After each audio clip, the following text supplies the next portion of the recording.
This show is part of the RetroZap.com podcast network.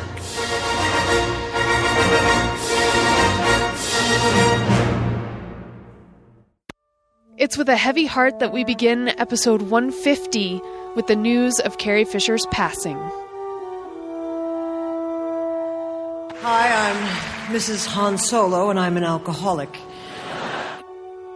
I don't know who you are or where you came from, but from now on, you do as I tell you, okay? I like the truth in any form. It only bothers me if I'm asked the truth about other people. I cannot tell their truth. I will tell mine in any form. Lather up with Leia, and you'll feel like a princess yourself. She's a very independent girl. She goes swing across, shoots stormtroopers, hangs around with Wookiees and Jawas and sand people. May the Force be with you. Hey, Skywalkers. We had our show with David Collins ready to post when the sad news about the passing of Carrie Fisher broke today. I know, December 27th. So we'll now start the show with our tribute celebrating the life of Carrie Fisher and all she gave as an outspoken member to the fan community. This is going to be the hardest show we ever have to do. It will be. All right, then we're going to cut into our discussion with David Collins with the original intro that we recorded on Christmas Day on our way to Arizona. So now let's begin our tribute to the princess, the author, and the woman who has paved the way for little girls everywhere to become their own heroes, with my Fangirls Going Rogue co-host, Tricia Barr. Hey, Tricia. I feel like I'm supposed to say something witty. That's what she would want. But yes. Well, how about being strangled by your bra? Well, there you go. Because this is something she wrote Yeah. in her book, Wishful Drinking. Yeah, she wrote that in her obituary, she wanted it written that, I want it reported that I drowned in moonlight, strangled by my own bra. That pretty much sums up Carrie Fisher right there. But now, you know, I'm sure we've all have stories about Carrie Fisher and having met her, or just something we want to share. So, Tricia, what do you have to share about Carrie Fisher today? My favorite memory of Carrie Fisher was at the Celebration 6 in Orlando, when she was supposed to do her show, and then her father had taken ill, and she wasn't going to do it. And then they got everybody in the theater, and she came out. I think she spoke for like 20 minutes. Wow. And she was just so concerned about the fans and saying she was sorry, but then honestly talking about her relationship with her father, and that, you know, she needed to go see him. And that was just kind of her. She was always an honest person. I had met Eddie Fisher, her dad, at the Sheraton Hotel when I worked as room service. Mm-hmm. And I walked in, and here he was getting his hair cut. And I looked at him and said, "Hey, you're Princess Leia's dad." And he looked at me like, "Oh, not this again." But then when he saw the expression on my face, like, "Oh, I don't want to bother you," and I was about to leave, he's like, "No, come on back. Let's talk about Carrie." Oh. Oh, okay. And then he offered me tickets to his show, but unfortunately I had school that night and couldn't attend. Oh, wow. So whenever I hear Eddie Fisher's name, I always think about that time when his mood switched when it came to his ever so popular princess daughter. Right. Now, Sarah, what do you have to say about Carrie Fisher and memories and fun stories? Well, for me, I grew up with Star Wars just by myself first. So, to me, I always wanted to be Princess Leia with Han Solo, of course, because for me it was about the romance. But and it wasn't until we went and saw Wishful Drinking that I realized that she really was a hero in real life as well. You know, she had so many issues in her own life that she dealt with just by humor and the things that she did. So that really opened my eyes into her as a person, and not just this image on screen as a superhero princess. I think it's one of the first things that we had done together was to go see Wishful Drinking in Westwood, California. Yeah. And a tiny theater, but that was the show where she announced, this is like 2008, that she and Harrison Ford had an affair. Yeah. So when it came out again a couple of weeks ago, are we recycling 2008's news now? Yeah. And then that was also the same show where she would ask arbitrary questions out into the audience, but I would answer them all. Yes. She was like having a conversation with you. Having a conversation, and then all my answers were David Prowse. Because one of the questions he asked was, I had an affair on Star Wars. Can you guess with who? And I yelled, David Prowse. Oh, funny. So that became the ongoing joke that night. Nice. Well, do you have any other memories of her? I know you had an encounter. The first time I ever saw her was, I'm going to say 1998. Okay. When she was at the Writers Guild in Hollywood, and she was doing an interview with Eric Idle. And afterwards, she was out in the lobby, and she was shaking people's hands and saying hello. But it was really hard to get close to her. And at that period, I didn't really want to meet any celebrities. I wanted to photobomb celebrities. You were photobombing before it was popular. Which meant that I wanted to go just stand right behind her and just give a huge smile to the camera while my friend took the picture and walk away. And that's the picture I'm going to post later on as my Facebook profile picture, because it's one of the funniest pictures. It really is, because she's like laughing to someone else, and you're right behind her laughing too. So and for years, it's hilarious. A friend of mine said, "You know Carrie Fisher?" And I don't know why I said this. Of course, I know why I said this. I said, "Yeah, we dated for a while." And it took about 3 years for me to confess the truth. Oh, that's so cute. So, Tricia, did Princess Leia or Carrie Fisher, did she have an impact on your life that whenever you do something or say something, you can trace it back to Carrie? I was 8 years old and I saw Star Wars in 1977, and for Halloween, I wanted to be Princess Leia. I was Princess Leia for Halloween. So if you can imagine how impactful that is to an 8-year-old, and then you grow up, and as Sarah said, you learn what a fierce person she was. Carrie was a storyteller. She was a feminist, and she was an advocate for mental health. And she was an open book and allowed people to see her humanity and the duality just of reading The Princess Diarist and looking at her as a 19-year-old. And what she's, everybody talks about it being the book where she exposes an affair that a lot of people had already heard about.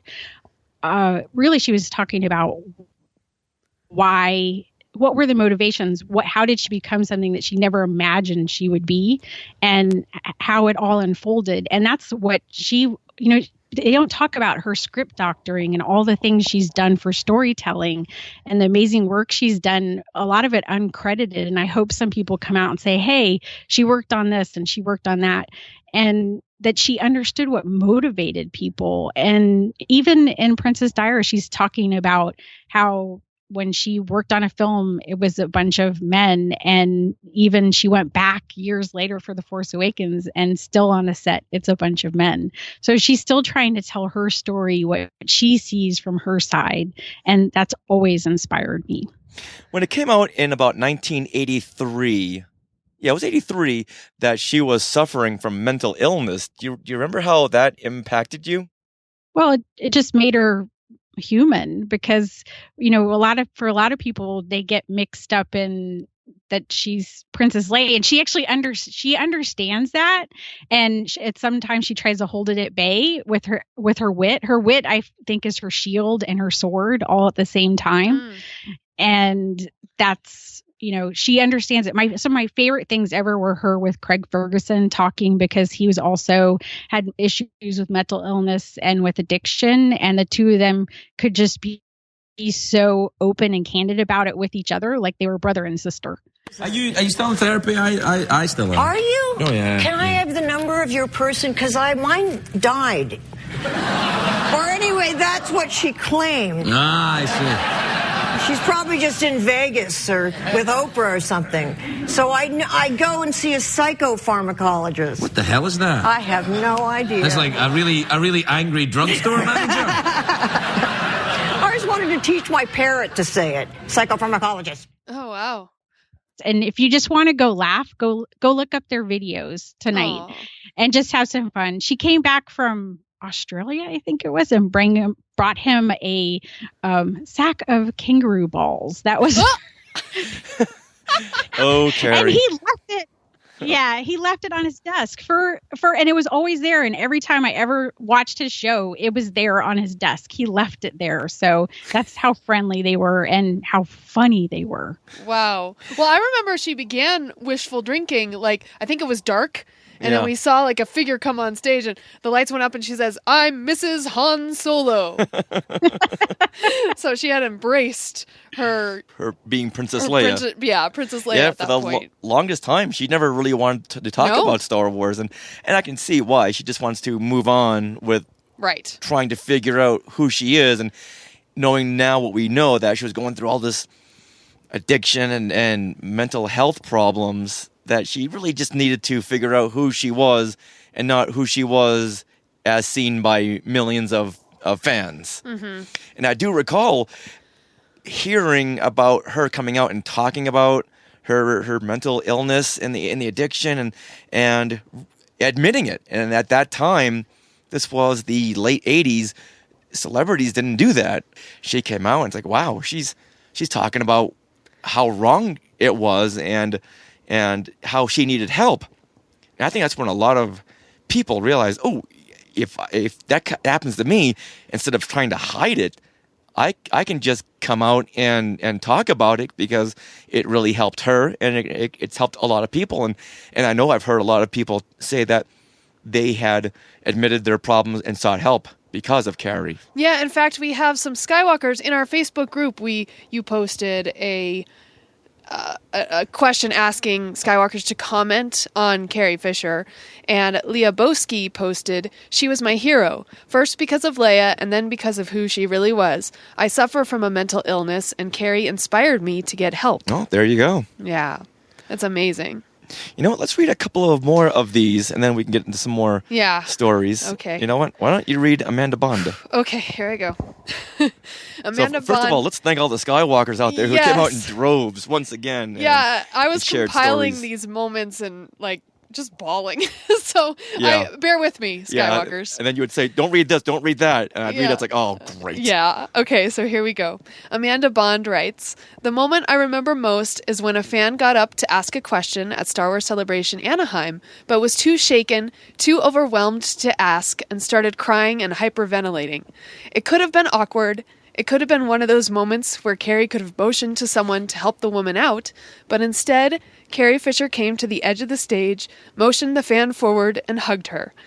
I started crying because you could see what kind of person Carrie Fisher was. The question was not important. The only answer needed was the hug." I recall that Yeah. because I recall thinking, "I want to do that same thing. I want to Carrie Fisher hug." Yeah. Oh, what does that guy who kissed Carrie Fisher feel now? You remember on stage? Oh my goodness! Oh my goodness! Yeah. So, Tricia, did you ever meet Carrie? I never got to do the one-on-one, and honestly, all I ever wanted to do when I met her was just give her a hug and say thank you. I didn't want anything from her. My friends know how important she was because she was supposed to be speaking at a charity event in West Palm Beach that was very exclusive to the privileged, wealthy. And one of my friends had access to the event and had gotten me into the luncheon. It was going to be a few, it's less than 100 people. Wow. And then she couldn't come, and Debbie Reynolds was going to take her place, her dear mother, who my thoughts go out to. And the person who was running the event actually knew I was coming, not for the charity. I was coming to bring something for the charity. You had to bring a purse that they would sell.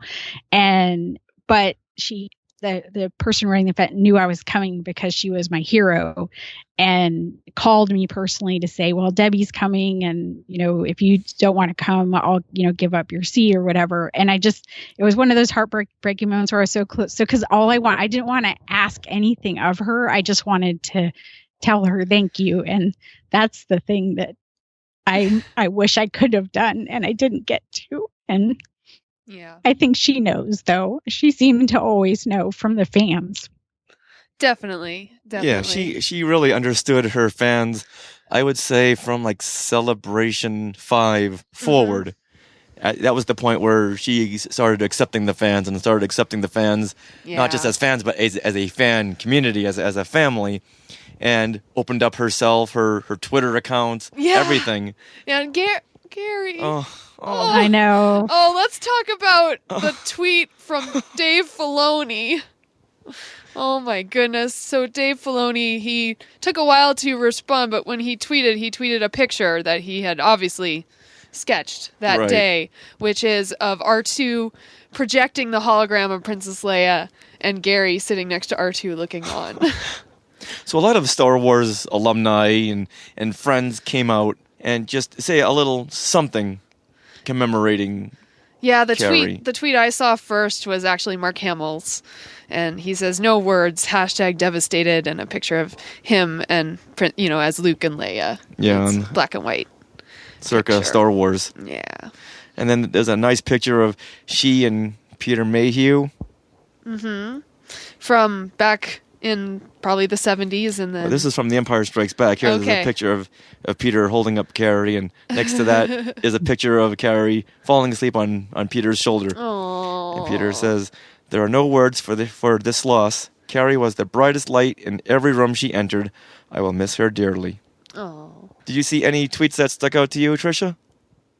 I've just been retweeting all sorts of tweets. One of my favorites is Anne Thibault, who has a whole chain about how important General Organa is to people.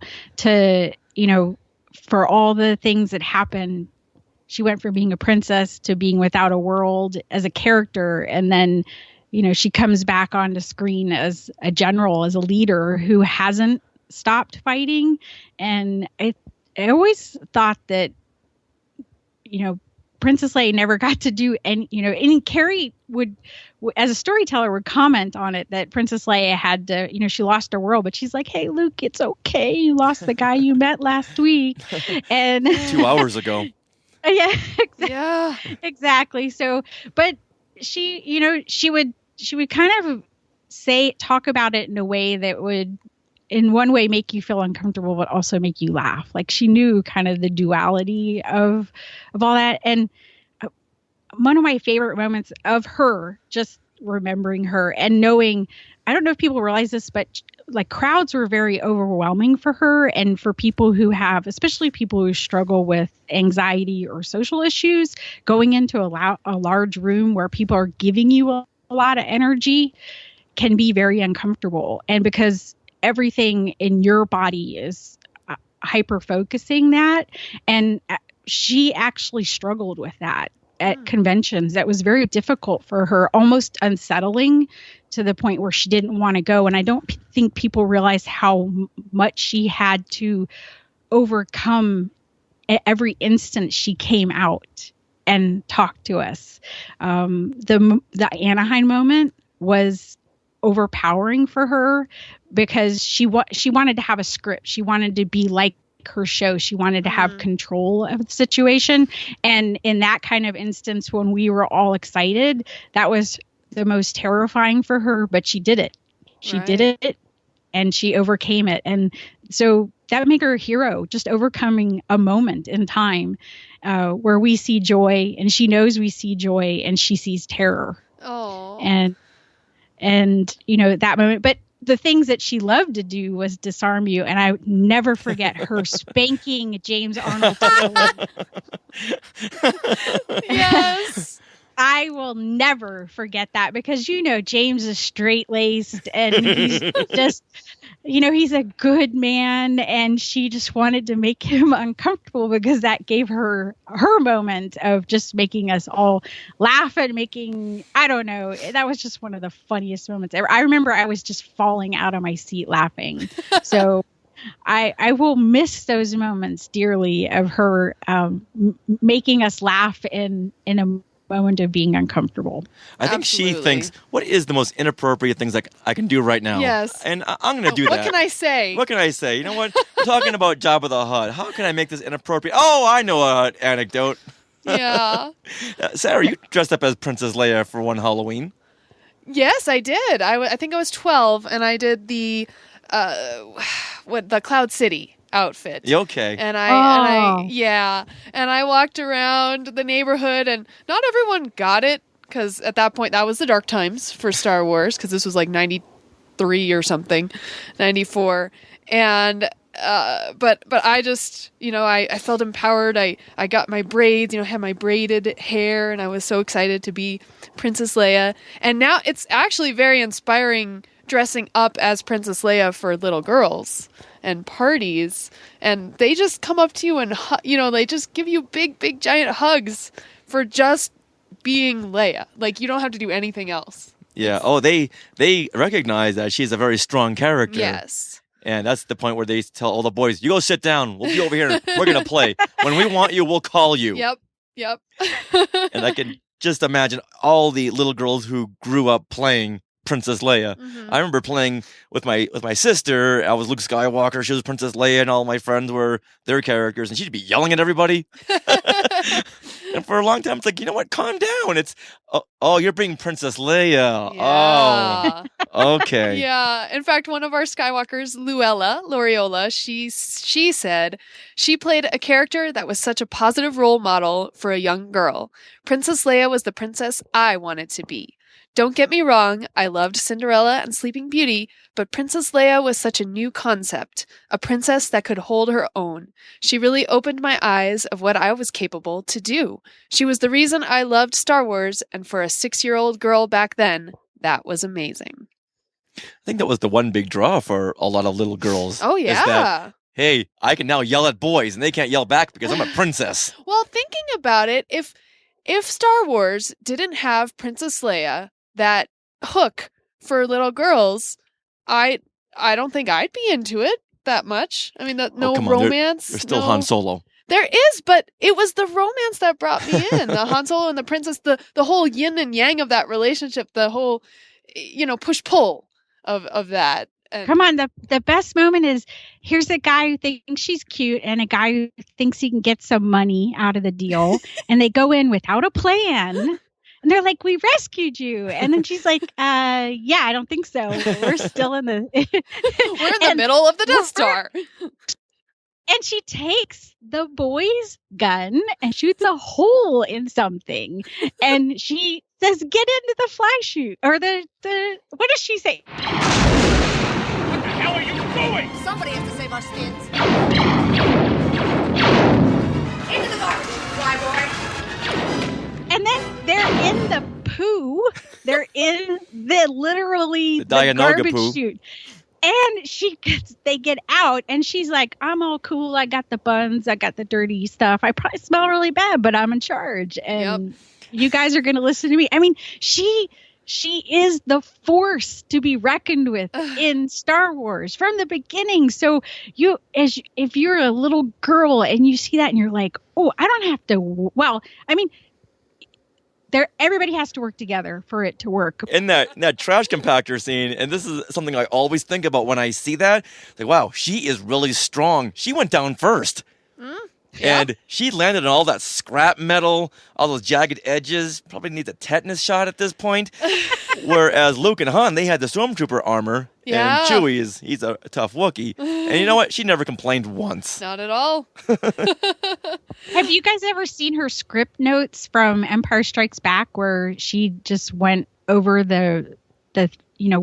she recreated dialogue? She's like, no, you don't need to say all that. I think like Lando system, that was her line. She rewrote a lot of the dialogue, and I know Harrison Ford worked on a lot. I mean, the "I love you, I know" is him ad-libbing, but a lot of it was her looking at it and saying, "What would Leia really say?" And at that point, I think she was taking ownership of the role. And then you even see, you remember the interview she did with Daisy Ridley as Carrie Fisher and before The Force Awakens, and she's like, just own it. Don't let that character, it's your character, you be it. And she was doing that in 1983.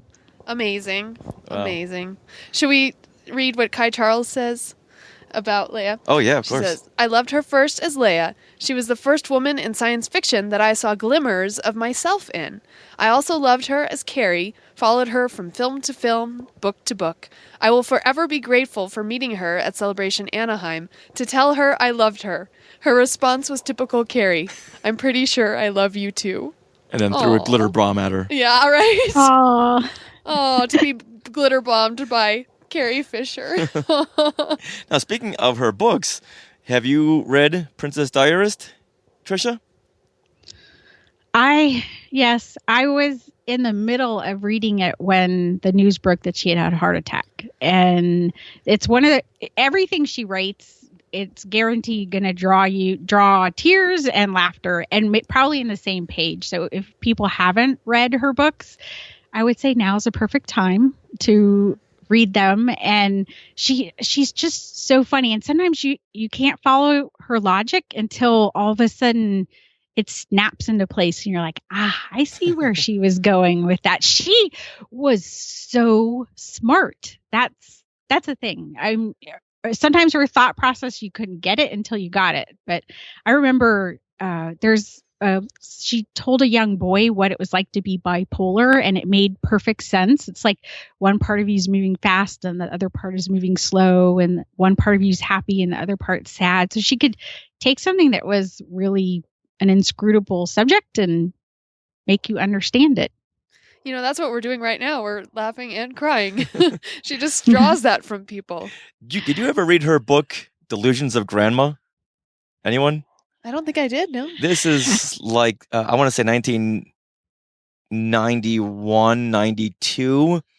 And I was working at the Hilton Hotel in Dedham, Massachusetts, and a friend at the front desk, she had a copy of it. Rich, I just bought this new book by Carrie Fisher, and I can't wait to read it. She goes in the back, a couple hours later comes out, and she's just staring at me. She's staring at me. What? What's wrong? She said, Richard, have you read this book? I said, no, it just came out. I haven't read it. She slides it over to me. I go away for a while, read it. I come back. It's like, I'm sorry. I'm sorry. Because it's a very R-rated book. Oh. And my friend thought, well, it's Princess Leia. It's Carrie Fisher. It's going to be whimsical. It's going to be princess-like. It's going to be PG-rated. No. And this friend, her name was Pam. She was like the most angelic person you'd ever met. She never even spoke a 3 or 4 letter word. Right. And now she's reading this, and I could just say, I'm sorry. I should have warned you, but I didn't know. Oh. I remember reading Postcards from the Edge and thinking, wow, she's a phenomenal writer. She can really pour her heart out there, and she's not covering anything up. No. What you see is what you get. This is nothing but Carrie Fisher here. And in the process, many people learned or were inspired by her. In fact, Jeremy in our Facebook group, he writes, despite, or maybe more accurately, because of her struggles, she will always be a role model, a hero, and a princess. That is Disney Dad Blog on Twitter as well, Jeremy. Oh, here. Yeah, that's amazing. Yeah, she is just so honest. Mm-hmm. And you don't get that many people who are that honest because you know it's going to bite them in the butt later on, no matter what they say. But her thing is, I'm Carrie, deal with it. Let's read this one from Craig Hasis, our friend from liningup.net. Okay. Let's all remember Yoda's wise words. Luminous beings are we, not this crude matter. While the light in our lives may be diminished, the ether of the living force just became all the brighter. Now, speaking of liningup.net, this Saturday... Yes. It's 31st. The 31st of December, yes. Mm-hmm. I don't know what end is up anymore. There's going to be a candlelight vigil. Well, at noon, so to speak. They're going to do a tribute, not candlelight. Well, you know what I mean. Yes. So at noon, if you're in the LA area, please meet up at the... Hold on. No, I can get okay. it. TCL. Oh, no. Chinese Theater IMAX. Yes. Did I do it? Yes. Okay, so we're... Yes. I don't know how long it took me to do that. Yeah. So we're all going to be meeting there, you say 12 o'clock? At noon, and then at 12:30, a moment of silence for our princess. Yeah. Yeah. So if you are around, please, please, please come on out. Yeah, and we're going, right? We've decided? Yeah, and we So may join us. even see Rogue One afterwards. Hey, and just yeah. applaud Princess Leia at the very end. Oh, I know. We just saw Rogue One last night, and I was thinking when she turned around and said "Hope," knowing what is happening Everyone right now. is posting Hope Yes. under posts of her. I posted that. Yeah, so I was just kind of in the back of my mind as I was watching that. I was like, oh, I hope she's okay, and then to have this news come out. And tonight we're watching The Force Awakens in 3D, so I don't know what the heck that's going to do to us. I know what it's going to do to us. Oh, man. See that box of tissues? Bring it. Yes, I will. And then get some backup. Oh, I feel for her daughter too. Yes. It's just she's such a beautiful young woman. And you think about, Carrie Fisher talked about, of all the things I've done and maybe have been proud of or not proud of, that I ended up with this really great kid, and for someone that's like one of the best accomplishments you can have. So I feel for her because she's so young and she's starting her career, and Carrie at least had her mom. She has a complicated relationship with her mom, but she still had a relationship with her mom, and now Billy's out there. But she did one of the best things she could for her. Billy wanted to do this Hollywood thing, and she said, if I'm going to do Star Wars, my daughter's going to do it too. And she took her along for the ride. And no matter what, Billie Lourd is taken care of now. She's part of the family, but she's also an amazing actress, just like her mom. So, I mean, I don't think people realize, like, if you read The Princess Diaries, she knew there was something magical about Star Wars. She believed in it from the beginning, and it might not have worked if she hadn't have sold the character in the way, she took it seriously. So I think of her daughter at this time, and Gary. I just imagine that picture they posted the other day of him looking through the window, and I'm like, what is that poor dog going through? Yeah, there was a post that someone had put on our Skywalking Facebook group, and Donald Wicks had posted a comment that said, I just can't look at this. And I can't, I don't even want to look at that. No. You and your puppies too. Oh, yeah. I'll adopt Gary. Yeah. And one of the reasons, speaking of her daughter, that she wanted Billie Lourd to do Force Awakens is because when her acting career, when she's tired of that or tired of anything else, she can always do conventions. Yep. That's right.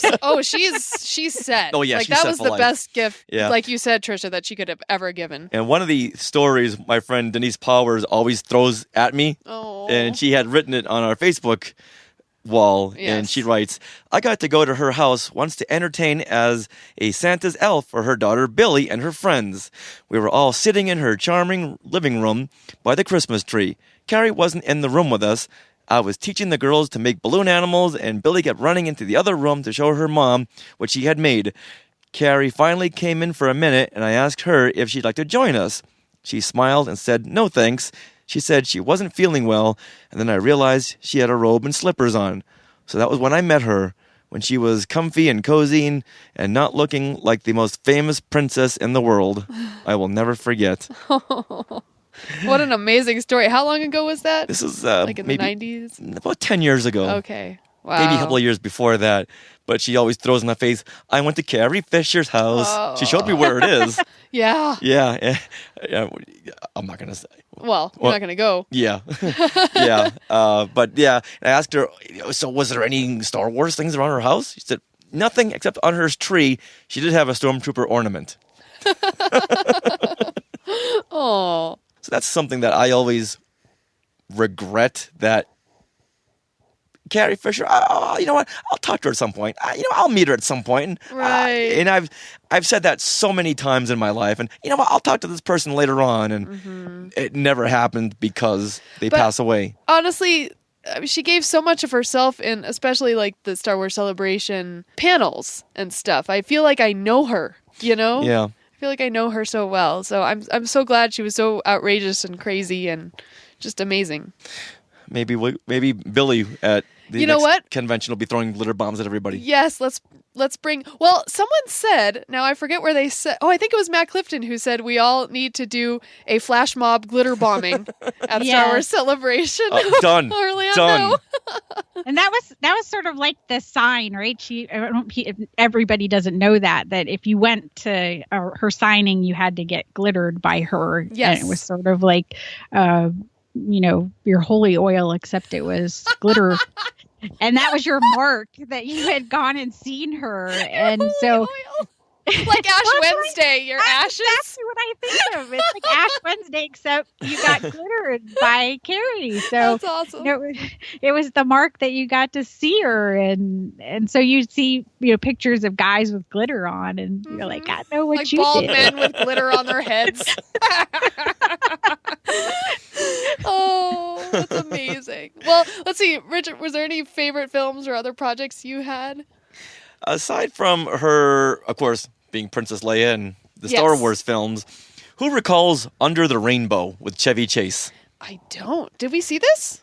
No, we've never seen it. This movie came out in 1981, and it was about the making of The Wizard of Oz. Oh, wow. So it was Carrie, I think she was a casting agent for the Munchkins, yet there was some espionage. One of the Munchkins was really a spy, and there was a lot of Three's Company misunderstandings.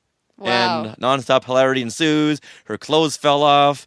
She and Chevy Chase made a huge hit. They were really funny together. Her clothes came off again. And a lot of the Munchkins from Under the Rainbow went on to play Ewoks in Return of the Jedi. Wow. So there was a lot of projects where her clothes came off. Yeah. And then in Return of the Jedi, of course. Yeah.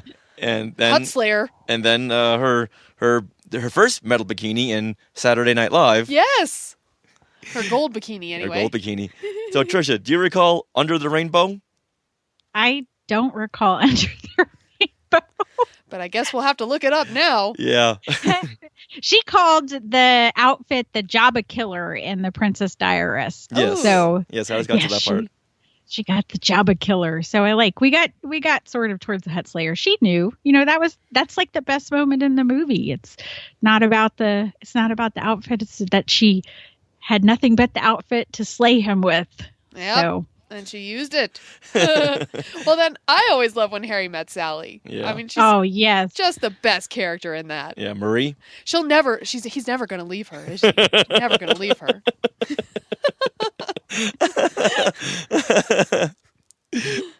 Promise me I'll never be out there again. Oh, we say that line all the time to each other. Oh, you'll never be out there again. Oh. And then the slew of films in the 80s that I had seen just because she had like a small bit part in it. Oh, yes. Well, Blues Brothers, of course. Well, Blues Brothers, that was an awesome part. Yeah. And that's where, I believe, was that time period where she got engaged to Dan Aykroyd. Oh, what? But to see her with this big, heavy machine gun. Oh, yeah. Just mowing people over and mowing down phone booths. And yeah, I think Joey Pittman commented on that, as well as Empire for Life, Anthony Fox, on our Facebook group. How it was a princess with a bazooka. Yeah. That was pretty awesome. It was a badass thing. She was like relegated to being a housewife in like The Burbs with Tom Hanks. Oh, yeah. And Garbo Talks. Mm-hmm. All these films I had seen as a teen just because she had like 3 minutes of screen time. Yeah. Well, one of my favorite things that I know that she did was she redid the voice of Tinkerbell in Hook. That's what she was brought in specifically to rewrite that part. What? And yeah, wait, she not gave her voice, but wait, she wrote the dialogue. Oh, Spielberg asked her to specifically come in, and she went in with Robin Williams, and they kind of worked on it. And so that was one of the roles. So whenever I see Hook and I see Tinkerbell, just know that that's Carrie in there making her, just the right bit of spunky that she needed to be. Okay, so tell me, did she write this line? You know that place between sleep and awake? That place where you still remember dreaming? That's where I'll always love you. Peter Pan. That's a good line. That's a good line. Oh my God! that she rewrote the part of Tinkerbell? No, I did not. Well, I knew that she had done a lot of script doctoring on Hook. I didn't know she had written specifically for Tinkerbell. It was specifically Tinkerbell that she was brought in for. Wow. And she also did script doctoring on the Indiana Jones TV show. Right. Wow. And, yeah. And I believe there was also... She did Sister Act. Oh, The Wedding yes. Singer. Yes, Sister Wedding Singer. Yes, I mean there are like some crazy good movies that she isn't a face in, but her voice is in them. And somebody needs to put a list together because you're just crazy that all the things that she got to help make funnier. Absolutely. And now for the first time ever, I was reading today that she was a script doctor on the dialogue for episodes 1, 2, and 3. Yes. This is the first time I'm ever hearing this. And as far as I knew, George had reached out to her to ask to help script doctor. And she, with Frank Darabont and a lot of other writers, said, no, I don't want to mess this up.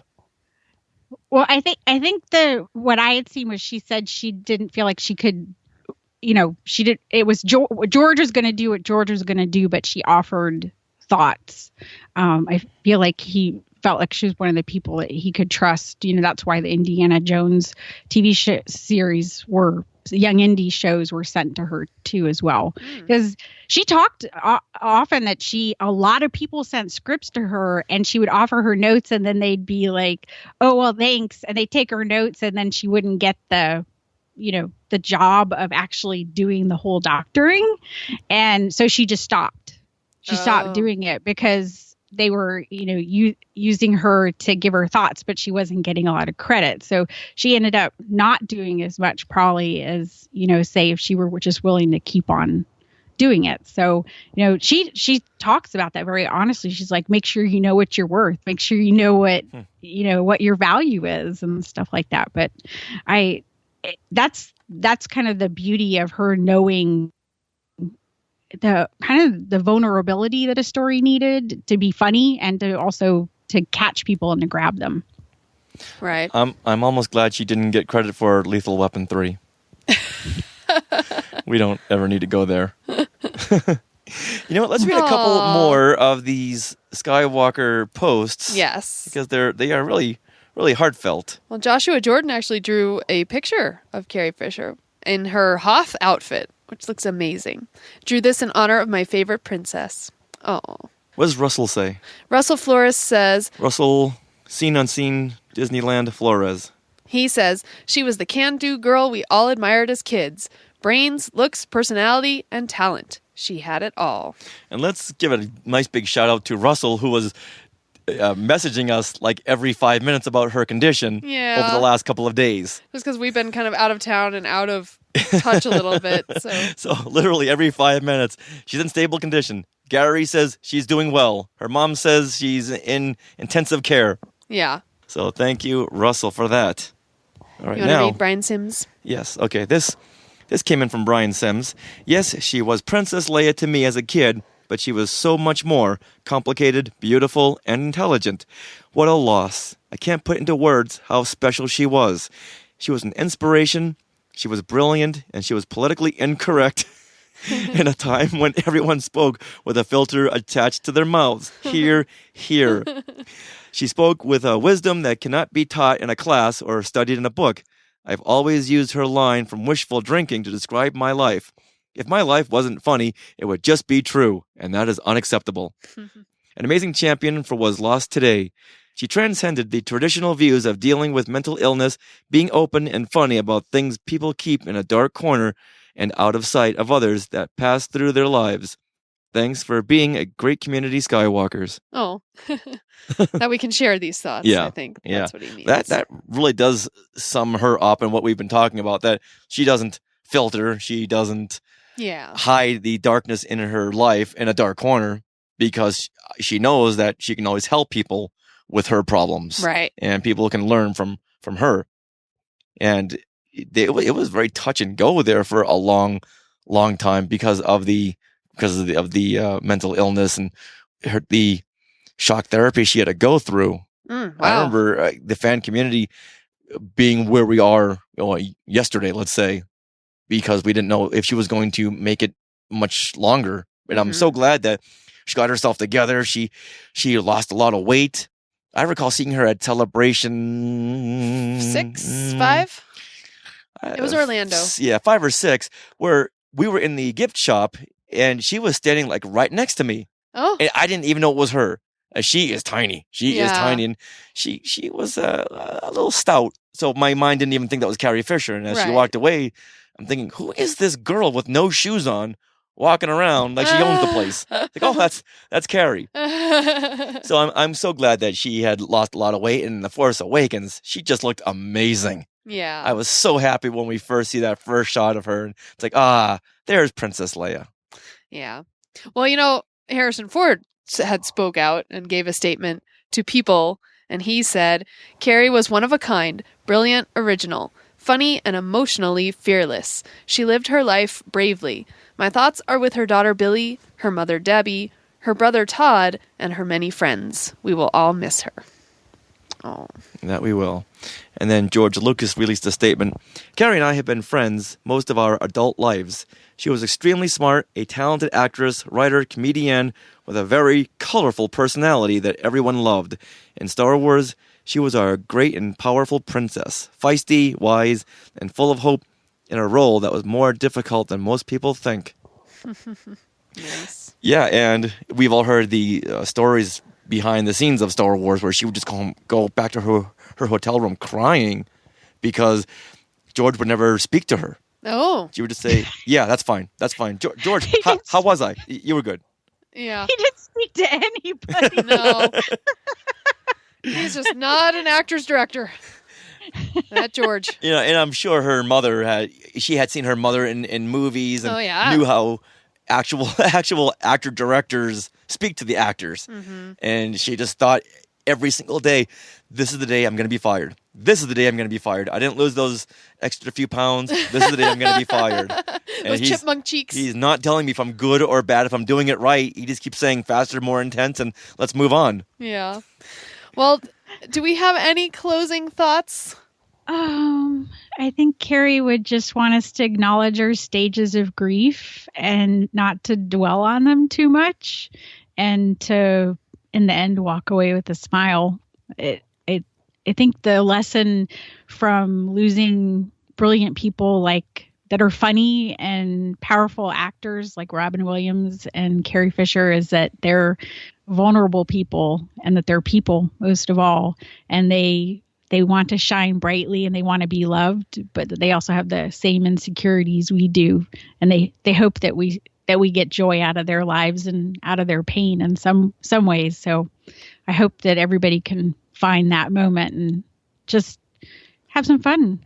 Go watch something that makes you laugh that she did. I'm turning on Empire Strikes Back tonight. Oh, I think Carrie would be happy right now just knowing that we're all celebrating her life and she'll never be forgotten. I mean, just being part of, Star Wars is going to be part of the myth, in 1,000 years when people talk about things. They'll talk about Star Wars like they talk about, Shakespeare now and other stuff. So she'll still be part of it. Yeah. Honestly, this has helped a lot, just being able to talk this through, because at the beginning we were barely able to form a sentence, and now and seeing those we're laughing. Carrie Fisher born, and I can't look at that. Uh-huh. So even though we're talking about it, let's talk about the fun, positive things, and let's talk about her life. Yeah, I don't even want to go into anything else because then that would make it more of a reality. Yeah. Yeah, I think a lot of people just needed, you have to give your emotions someplace. So Facebook or whatever, friends, right? I had 4 non-Star Wars friends call me within 15 minutes or text me just to see if I was okay. And I'm like, so people know how important she is.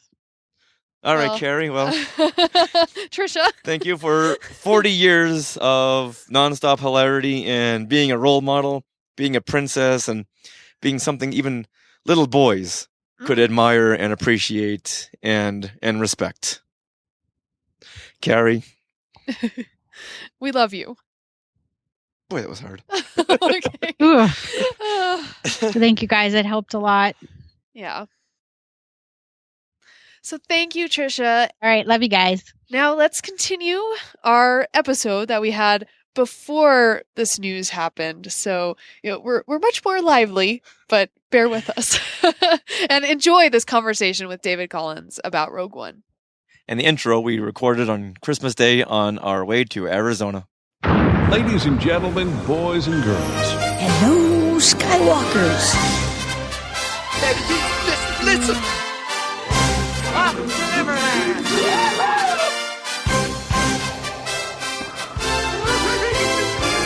I only hope that we never lose sight of one thing, that it was all started by a mouse. Wow. Oh, You are skywalking through Neverland. Hey, Skywalkers! Welcome to Skywalking Through Neverland. And we are recording this on the way to Arizona on Christmas morning. Yay! It's Christmas Day! Woohoo! We are going over the river and through the woods. To our in-laws' house we go. Yes. Or in your case, my to parents. your mom and dad's house we go. Yes. I love our road trip episodes, and we're coming up on Yuma, Arizona. Yuma, what's good That's about where that? They shot Return of the Jedi right on the border of Yuma, Arizona and California. Oh, so the Sarlacc pit, right? Yes. Is that what I'm thinking of? Oh, yes. All right, this is Richard, your tour guide through fandom, and I urge everyone to please keep all your Christmas gifts boxed and packaged and mint on card. If you're getting a Star Wars toy, a collectible, an action figure, once again, I urge you to keep it in the box. And now, everyone, please say hello to my sweetie Christmas elf, Sarah. Yay, that's me! Welcome, Skywalkers, and thank you for listening each and every week and all this year 2016, and we're just excited that you're joining us today. And if you want to tweet at us, you can tweet at us at SkywalkingPod while you listen, and show us your Skywalker selfie with your latest favorite Christmas or Hanukkah or fun gift. It's Christmas morning. It was a very fun Christmas. We got some fun gifts and some practical gifts. But what was your most fun gift? My most fun gift was the interactive Yoda. Who knew he was so interactive? This is the one where you can talk to Yoda and he talks back. And okay, so what was funny is I'm reading the instructions and it says, in large letters, do not place on a table. And it's like, well, but where would you place them? I was all confused. So we just had them on our table. And you thought, what's the worst that could happen? Yeah, and it's like we were right there. We had them on our coffee table. There was a bunch of other Christmas, wrappings and gifts around it. All right, so then you put the lightsaber in his hand. And then you say, Yoda, I want a train. And then Yoda, well, he was like Yoda from Attack of the Clones, man. He was spinning around. Waving his lightsaber, spinning it. He knocked over the napkin holder, knocked over a remote control holder. Knocked over all the presents. We were like, whoa, Yoda. Imagine putting a cat on a dinner table and spraying him with water. Yes. He was going ballistic. But it was so funny. What? Luckily there was nothing breakable. It was just funny. He just surprised us. It's like Yoda, wow. I wonder who voiced that Yoda toy. Oh. I'm guessing it's Tom Kane. Yeah, that's a good question. I'm gonna guess that Frank Oz is not going to voice toys. Why not? Knowingly. He's a busy man. He's got a lot of things to do. Oh. So when it comes to the movies or Star Tours, he's all over it. All right. Well, I don't know. It'd be interesting to know. All right. So, Sarah, what was your favorite gift this year? My favorite gift is my kitchen and my computer. I can't pick a favorite because they're both pretty awesome. Yeah, but does your kitchen or computer come with a swinging lightsaber? It does not. However, I use my kitchen every day, all the time, and my computer as well. So I don't know if you'll be able to use Yoda all the time like that. So they're very practical, awesome gifts. I love them. All right, Skywalker, so we are on our way to Arizona like we were saying, and we're looking around, and there's nothing but brush and desert and Tatooine mountains ahead of us. They're beautiful mountains, though. I like them. Yes, but it's Christmas, so they need to be snow-capped. Oh, well, we left some snow-capped mountains back in Big Bear. Big Bear. However, Hold on, there's a cop coming up. oh, there is. Oh. It's a secret skull. What? Secret squirrel. Secret squirrel cop. He was parked right underneath the bridge, like we weren't going to see him. Yeah, he's facing the wrong way though. Well, Arizona doesn't have the smartest secret squirrels. Okay. So once again, we are recording this on Christmas morning, December 25th, 2016, from Yuma, Arizona. Yeah, we're passing right by the sign. Hi, Yuma. Hey, there's the Sarlacc pit right over there. It's not really over there. It's an audio podcast, so you wouldn't know if I was lying or not. That would be really cool, though. But somewhere in this vicinity is the Sarlacc. Nice. Why didn't we plan for this earlier? Why didn't we plan on stopping at the location? I don't know. I didn't realize we'd be driving through here. Neither did I, but maybe on the way home. Okay. Oh, that would be fun. Oh, yes. Like an extra special Skywalking Through Neverland as recorded at the Sarlacc pit, the pit of Carcoon. All right. We have some alternate plans here. Hey, that mountain ahead of us looks like the mountain from Close Encounters. Ah. Now, yes. I would ask you what time it was. However, you're driving. Yeah, I'm driving. That would be unsafe. That would be. But you know what? There's a lot of Skywalkers out there right now who are on the edge of their seat because they want to know what time it is. Uh-oh. So I feel obligated to say that it is 3:18. Oh, you know what? Do it that Minnie Mouse voice. It's 3:18. Good afternoon. All right. It's like waiting for the other shoe to drop. Did you like that? I love that. All right, now, let's tell everyone what's coming up on this episode of Skywalking Through Neverland, our Christmas edition. We talked with David Collins. Well, now Rogue One is out, and so we can talk Rogue One and his experience with voicing it. Yeah, and we put out a post on our Facebook group saying if anyone's got questions, now's the time.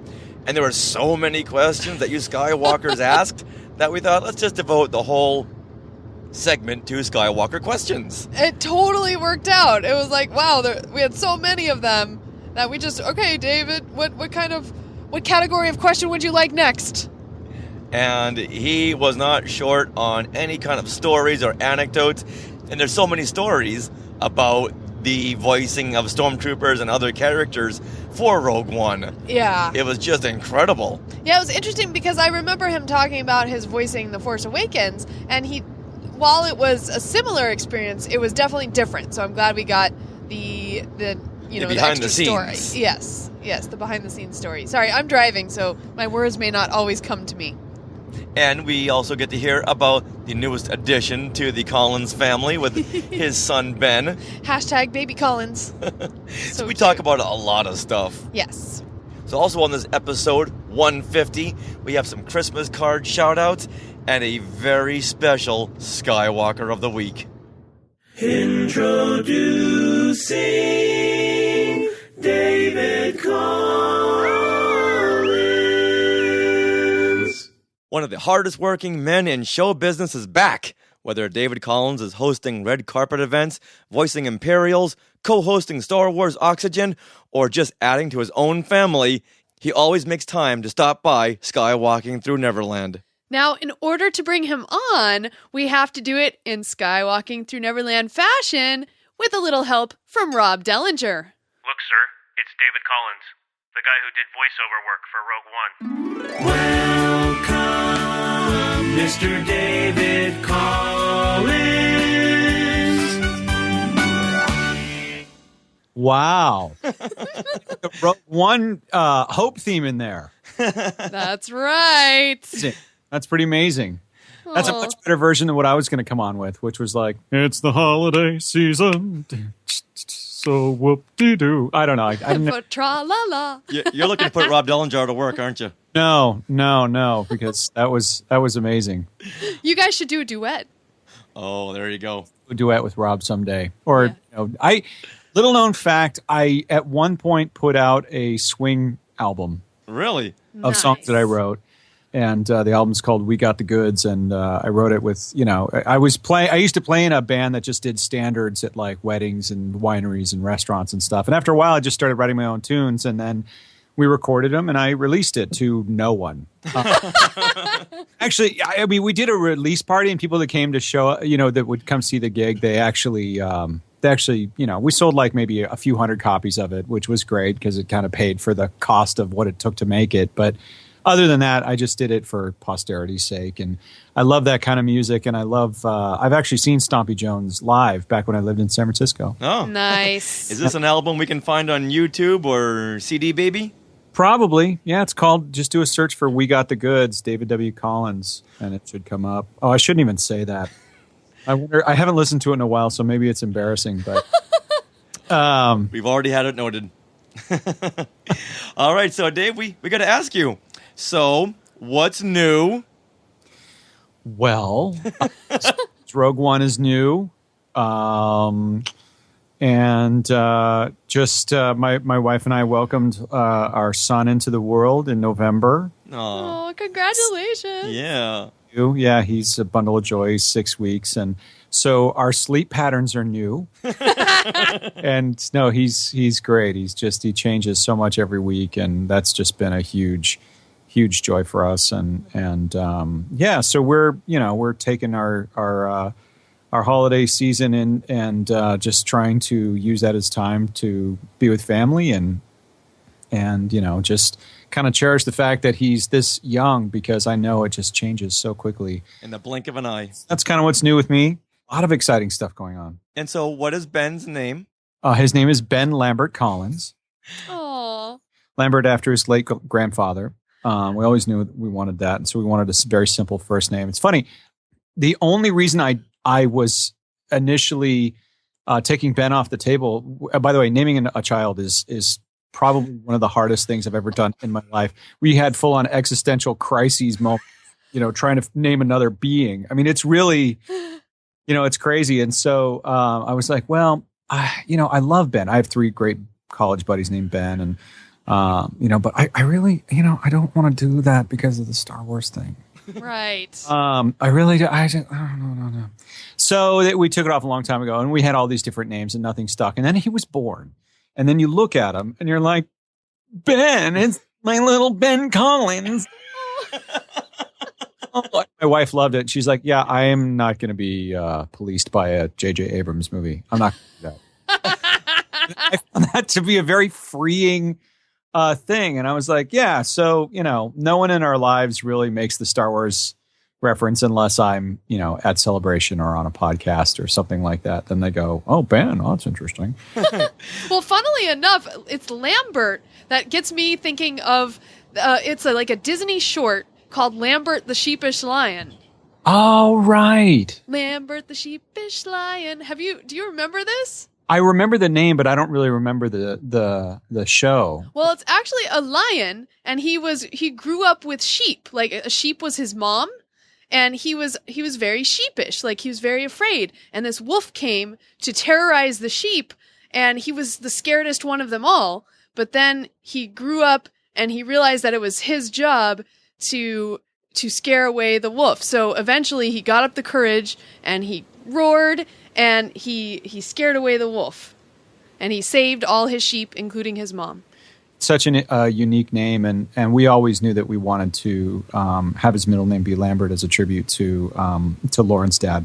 Yeah. And so that was always there. So it was finding that sort of simple, classic, salt of the earth, ancient type of name that we wanted people to call him. That was like, he's your buddy, but he's also sweet. And so Ben was just something. Ben Collins just sounded like a solid name, and for a while it's a weird thing naming a child.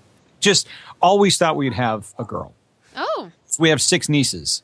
Oh, wow. Which have found Star Wars, and I've read it to them, and and so when we found out it was a boy, we're like, we don't know what we're going to name a boy. Like, she's been thinking about girls' names for years, but boys' names are hard for some reason.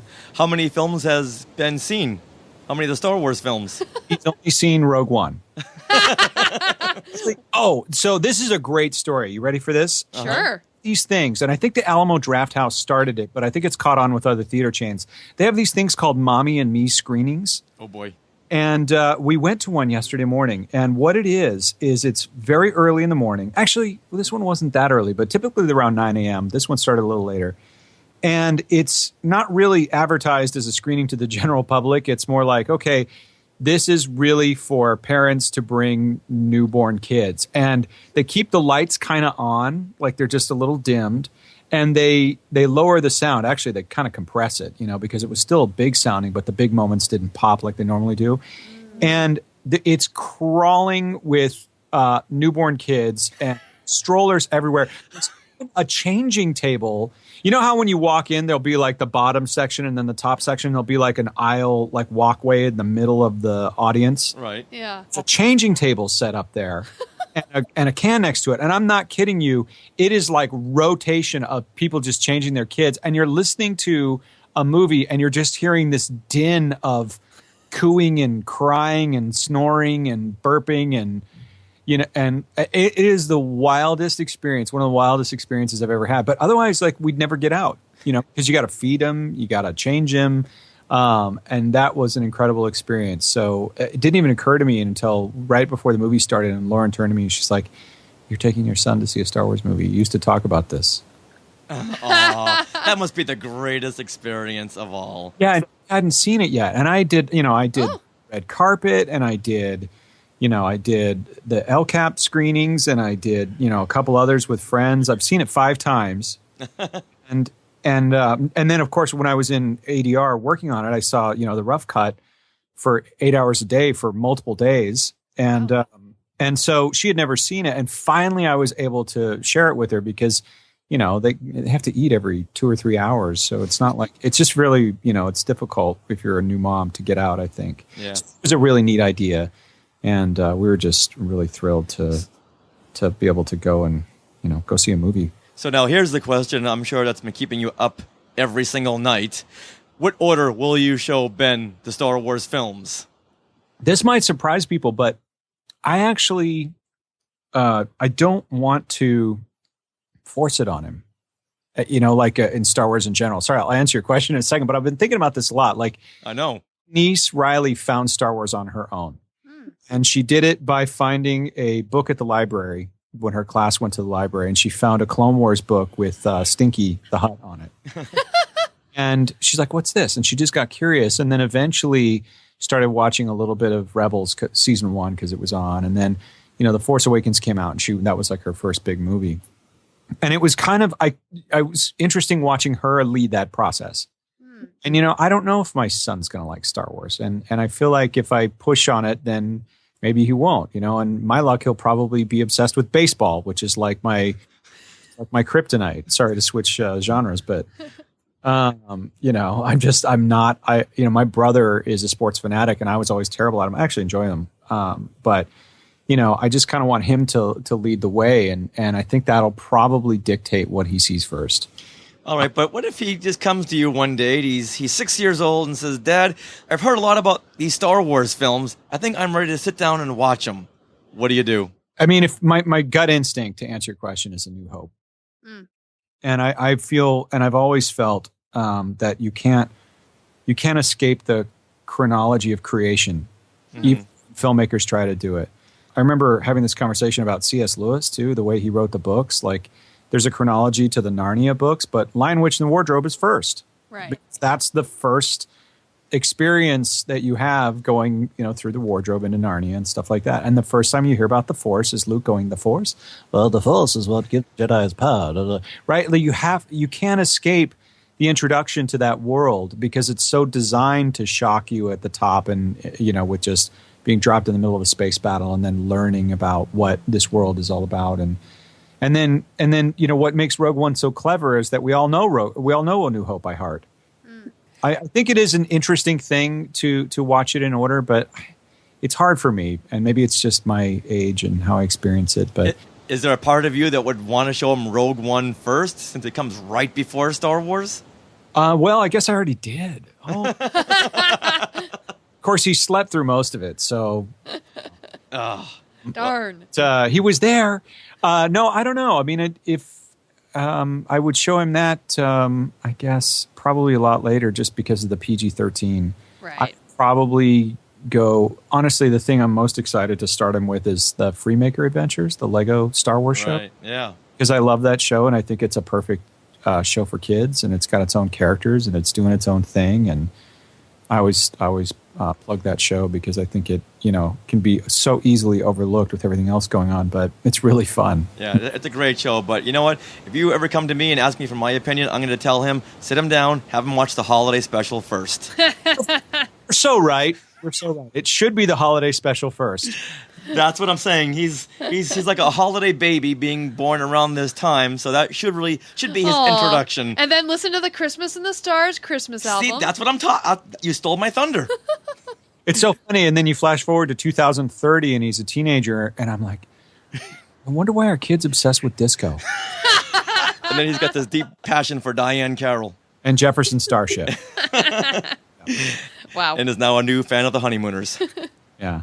All right. Well, with that, let's get into some questions we had put out on our Facebook group telling all the Skywalkers that we were going to have you on the show today. And if they had any questions, now's their time. And boy, did they have questions.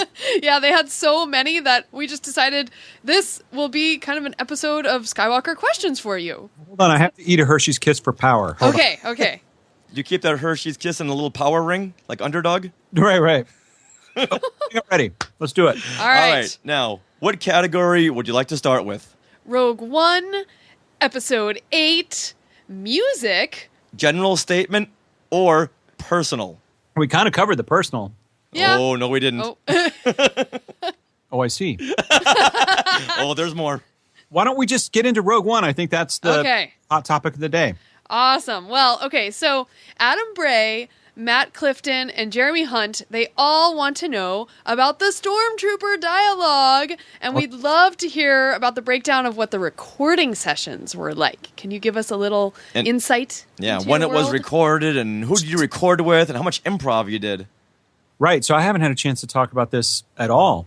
And I know that Matthew Wood, for everyone who doesn't know Matthew Wood, he's the supervising sound editor. He was Ben Burtt's Padawan for years and is now kind of the Star Wars audio guy at Lucasfilm. I mean, he really is kind of the keeper of that art, the way that John Knoll is, with ILM or So he really owns and has, tremendous ownership over this. And he has a great crew, and he's always very fast to let everyone know. David Acord did the sound design on this, and David Acord's another guy that's been around since Attack of the Clones, right? So it's a really, really tight crew.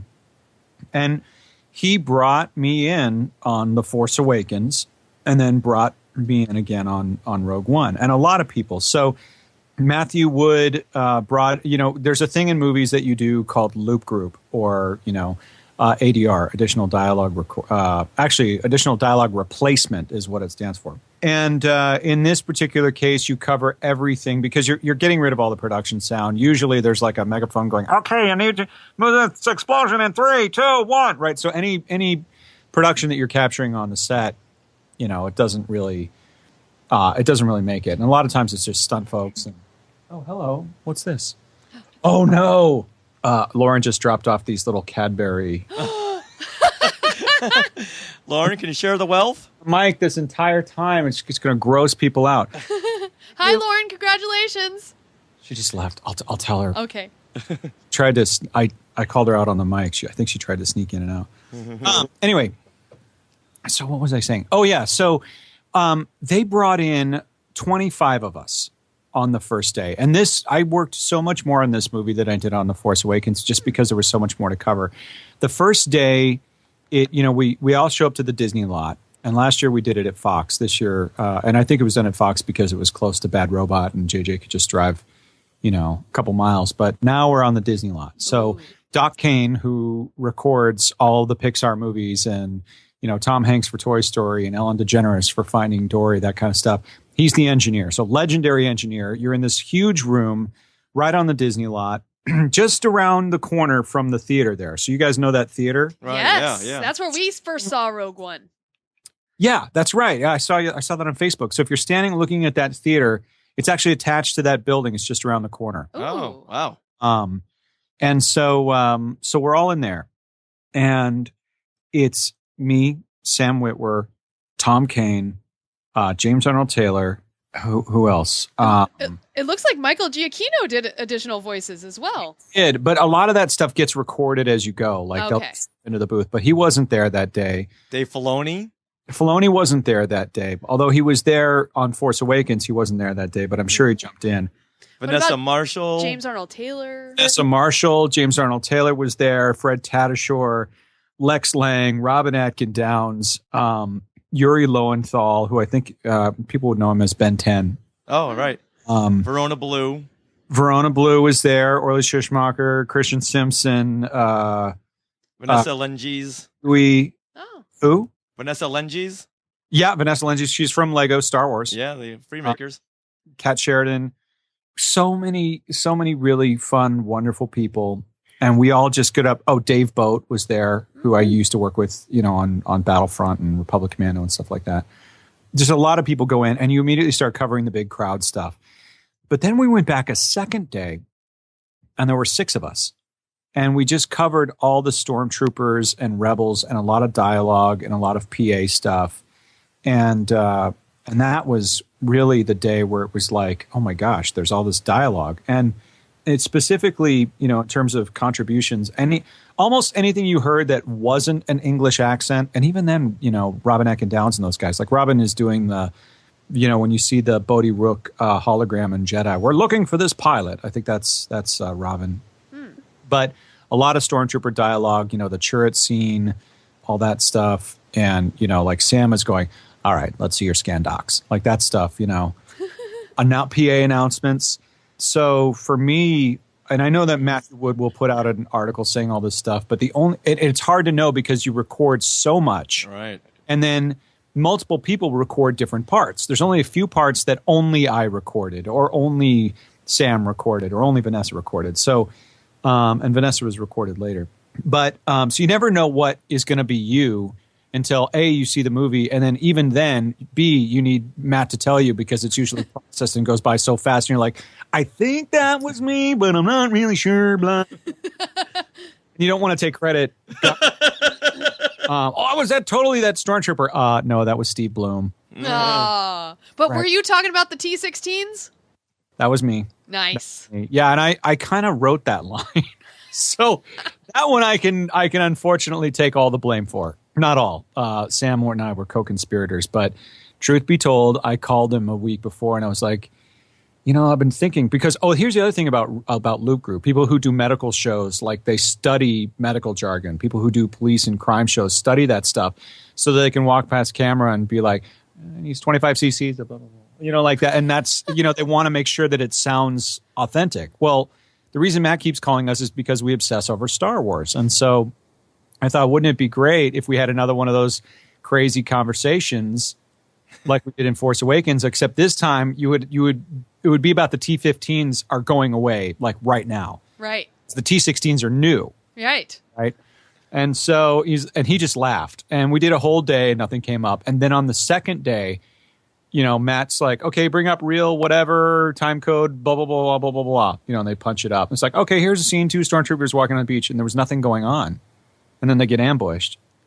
And I, not even looking at Sam, he doesn't even look at me. We both stand up to the mic, and that conversation falls out of our mouths. Mm-hmm. We did a second take for clarity, and then Matt was like, yep, love it. Aww. Is it right? But he loved it, and so he fought to make sure it stayed in, because everything goes through multiple rounds of approval. Garrett and Kathy and Story Group and whatever, and they all have to go, okay. And that made it in there, and it just makes me laugh every time I hear it. So I apologize, but there it is. No, that's actually really great because after we saw Rogue One for the second time, we went home and we watched A New Hope, and there was that conversation when Ben's sneaking around. The tractor beam. Yeah, the stormtroopers are saying, did you see that new T-16? And then Ben does a little flick of his hand. What was that? Top gassing. Don't worry about it. I want to see two stormtroopers talk about top gassing, and I'm saying, what is top gassing? And you know what? Just keep talking about it, and people will think that you know what you're talking about. Exactly. So that was perfect. It was a nice moment of another link between the two films. So Yeah, great job. it's just kind of setting it up. Like, it's like, well, I want a new iPhone 7. I've been carrying this 6 around, and I hear it's going to be obsolete. Yeah, and we're not putting the blame on you, Dave. But when Sarah and I saw it for the second time, it's like, is that Dave? No. Is that Dave? No. It's like whenever we saw a Stormtrooper, we would always try to think, wait a minute, is that Dave? Did that sound like Dave? Most of my Stormtrooper dialogue was this. I'm not even kidding. I hear it. I'm like, oh God, I'm dying a lot in this movie. No, but I do. There's a moment where I'm harassing citizens on Jeddah, and I say, check inside, or let me see your identification, that kind of stuff, and a lot of like, stop right there. And there's a moment where K2SO throws a grenade. Yeah, and you hear all these stormtroopers come around the corner. One of them goes, freeze, drop your kaboom. That was me. Probably my biggest moment in the movie. Well, there's a couple. I also got to say, General Syndulla, please report to briefing. Whoa! And I still haven't heard that line yet. I keep on listening in the mix. It happens right after the big fight around the Rebel Roundtable, right? And they're all, the rebellion is finished, and I'm sorry I can't approve this. And Cassian is approaching, someone's approaching someone. It happens on the Yavin 4 hangar. Okay, so it's not in battle. It's in the hangar. It's not in the battle. It's in the hangar before they all decide to go rogue, basically. There was that. And then the one that makes me laugh the most, because no one would ever know it's me unless I told them, is that, well, let me back up. There are a lot of London accents on set. And Matt wanted to, for coverage at least, make sure that when it came to the Rebels, we got an American version. So we did a lot of dubbing of, other actors on screen, and we would just dub their voices. So there's a section where, the general that leads Blue Squadron is like, okay, we got to head down that shield gate. And then 3 Blue Squadron pilots acknowledge. They copy that, Blue Leader, copy that, Blue Leader. Yeah, we're heading to the shield gate, whatever. I am the second mustached pilot. That's my voice going, copy that, Blue Leader. And you would never know because it's a totally different actor. But, I think he was like, copy that, Blue Leader. It's like very, very English. And so they just decided to keep it. And then another one is, I have to ask this, but I'm pretty sure Matt confirmed this. But Sam and I, and a lot of people worked on this section, but I know that Sam and I did full-on takes the second day when there were just 6 of us of the rebels at the end running away from Vader down the hall. Oh.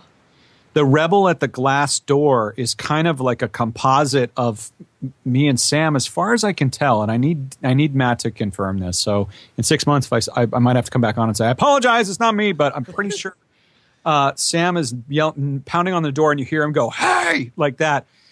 And then I just scream, help us! And then I go, take it, like that. Wow. Screaming at the top of my lungs to the point where we had no voice by the end of the day. But getting to do those scenes, and you hear Sam scream, open fire, which is not in the script. We're just improvising, looking at it and just saying things. Obviously if people's lips are moving on screen, then we're matching that. Mm-hmm. And you see the guy right up at the window go, help us. And I definitely did a pass looping that. But yeah, that was another just chilling moment. Yeah, I was gonna say, what was it like seeing that scene for the first time? It's a little like torture.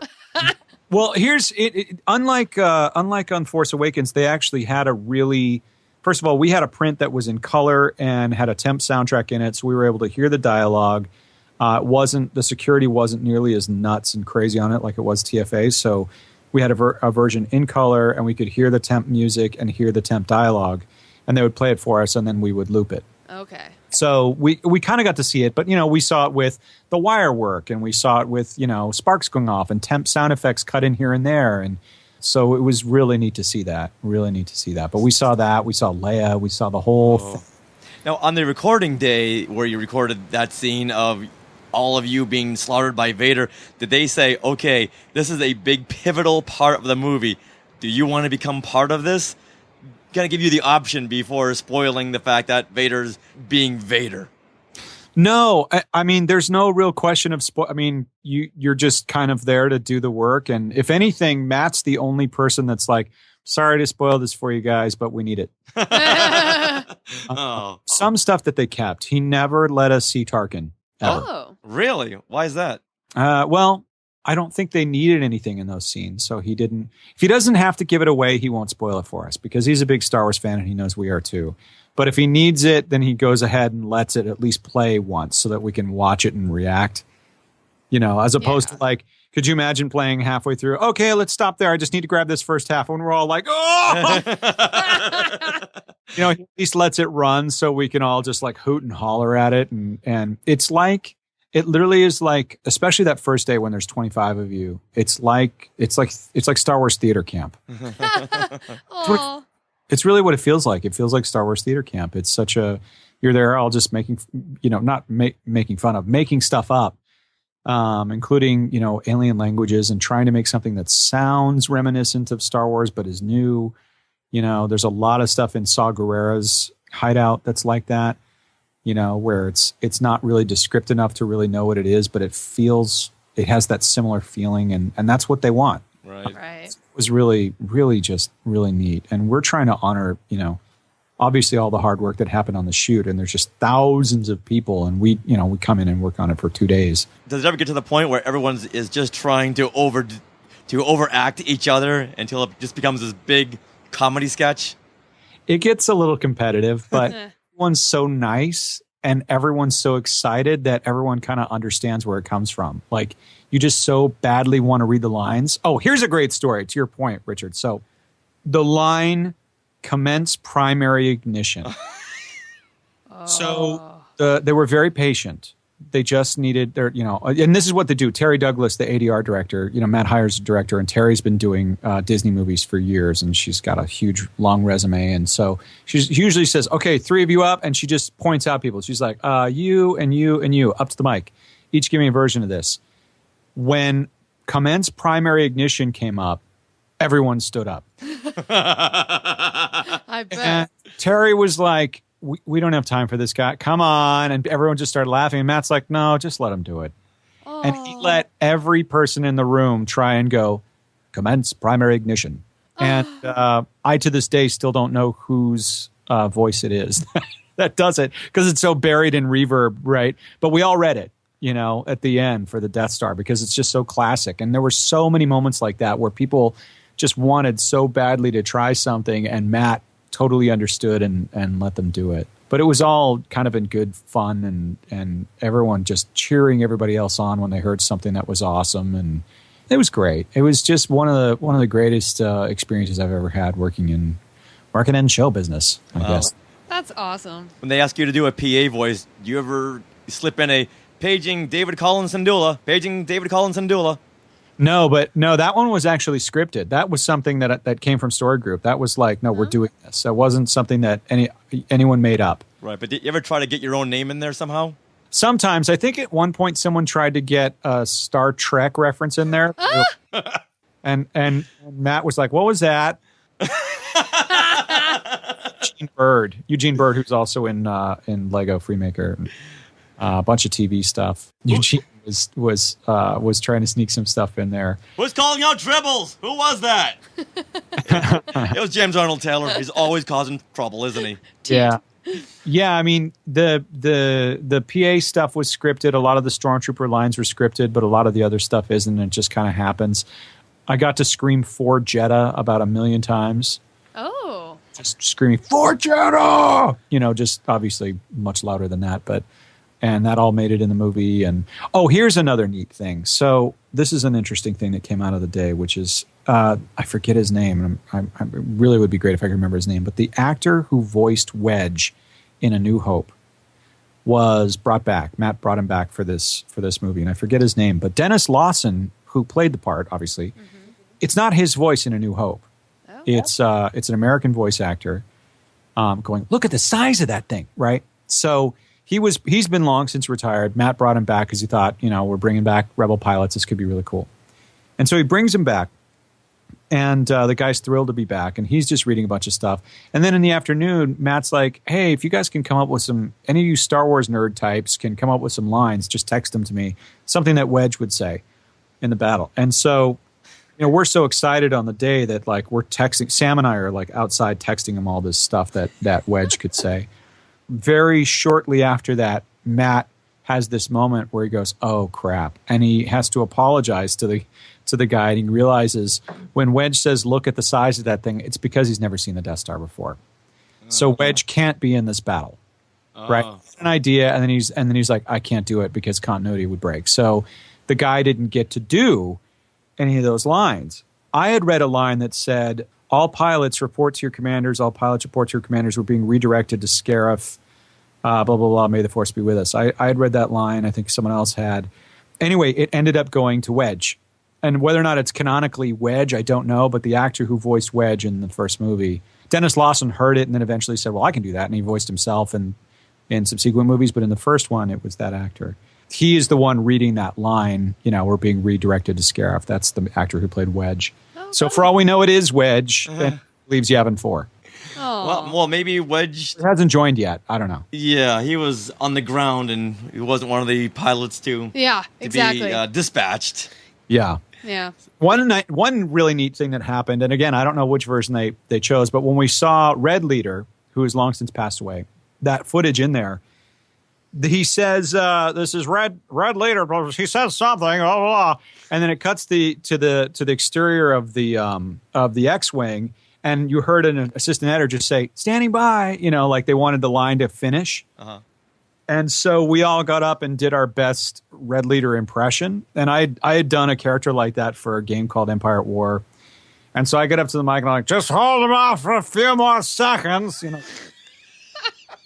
So I to read, he goes, "This is Red 5. I got to read "Standing by." I don't know which take made it into the movie, but that was a goosebump moment. There's just so many goosebump moments. It's just so great to be a part of it. I think that was one of the biggest thrills in seeing Rogue One was seeing Red Leader and Gold Leader. Uh-huh. It was so unexpected. And they actually got Gold Leader. He actually came in and he voiced all that stuff. He headed towards the shield gate. Like, that's actually the same actor from Star Wars. Matt got him back. Wow. Was that Angus McInnes or was there a different voice actor? No, same guy. Awesome. Oh, wow. Wow. I heard that Gareth Edwards had just found a box of footage from Star Wars that no one had really gone through for decades, and he was culling through all of it, and there's some unused shots of Red Leader and Gold Leader. He said, "Bazinga, we're using this." Oh, it's so good. I actually, when Red 5 gets blown away, I did a pass at Red 5. A few of us did a pass at Red 5, but they put the original actor back. Again, a lot of the English accents were covered with American just so they can have it on the stage just in case they decide to use it. And, they went with a lot of the original takes. But that was a thrill, too, to just be like, "This is Red 5. I'm in trouble." Oh, my God. It'd be funny if his departing words were, "Don't let anyone take my place." Exactly. "Red 5 dines with me." Yeah. That improv doesn't work. Why not? It's the alternate take, Rogue One. It almost doesn't matter if it doesn't end up in the movie. You're there on the Disney lot giving them options, and then the editors. And Matt's like, "I know all you guys. I'm too close to it. I give it to the editors, and they just sprinkle in whatever they think sounds good." Yeah.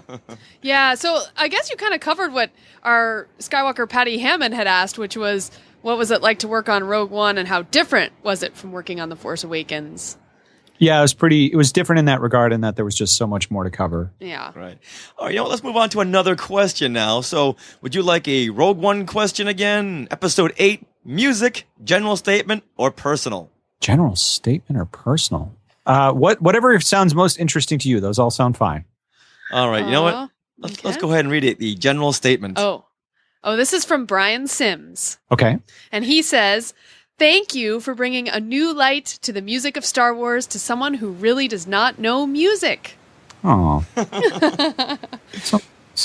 Yes. Well, I'm not the only one. You guys do it too. Well, we do it, but we love your Star Wars oxygen. We really appreciate that. You know how to break it down to people like myself who does not speak the language of music.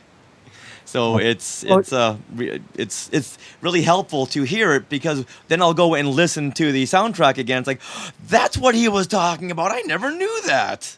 Yeah, I think when you always bring it back to something that is familiar, it makes it more of a music appreciation podcast. And that, of course, I think just makes it more digestible if you don't know anything about music. And I'm always telling people, if you don't know anything about music, it's a great place to start, because you probably know a lot about Star Wars, And this should hopefully deepen your understanding of Star Wars by taking a closer look at the music and kind of understanding the intent in terms of how it impacts the drama and the story. And that's really kind of the aim of the show, as opposed to, well, this is a dominant 7 sharp, which I don't really know really exists in that.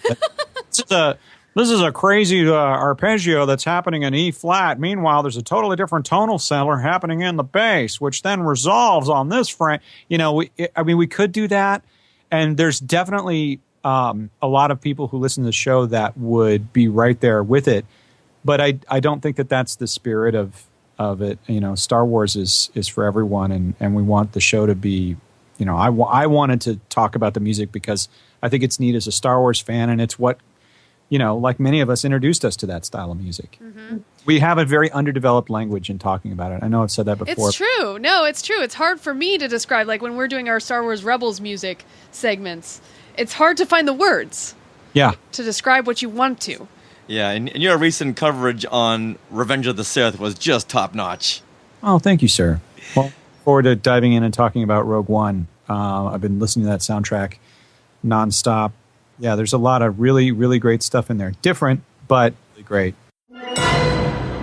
Let's take a break from David Collins, Rogue One voiceover actor, and get into some shout-outs from our Skywalkers. Yeah, I really want to thank all these Skywalkers who sent Christmas cards. It's amazing. Yeah, especially we want to shout out to Kai Charles, who not only gave us a card, but some socks.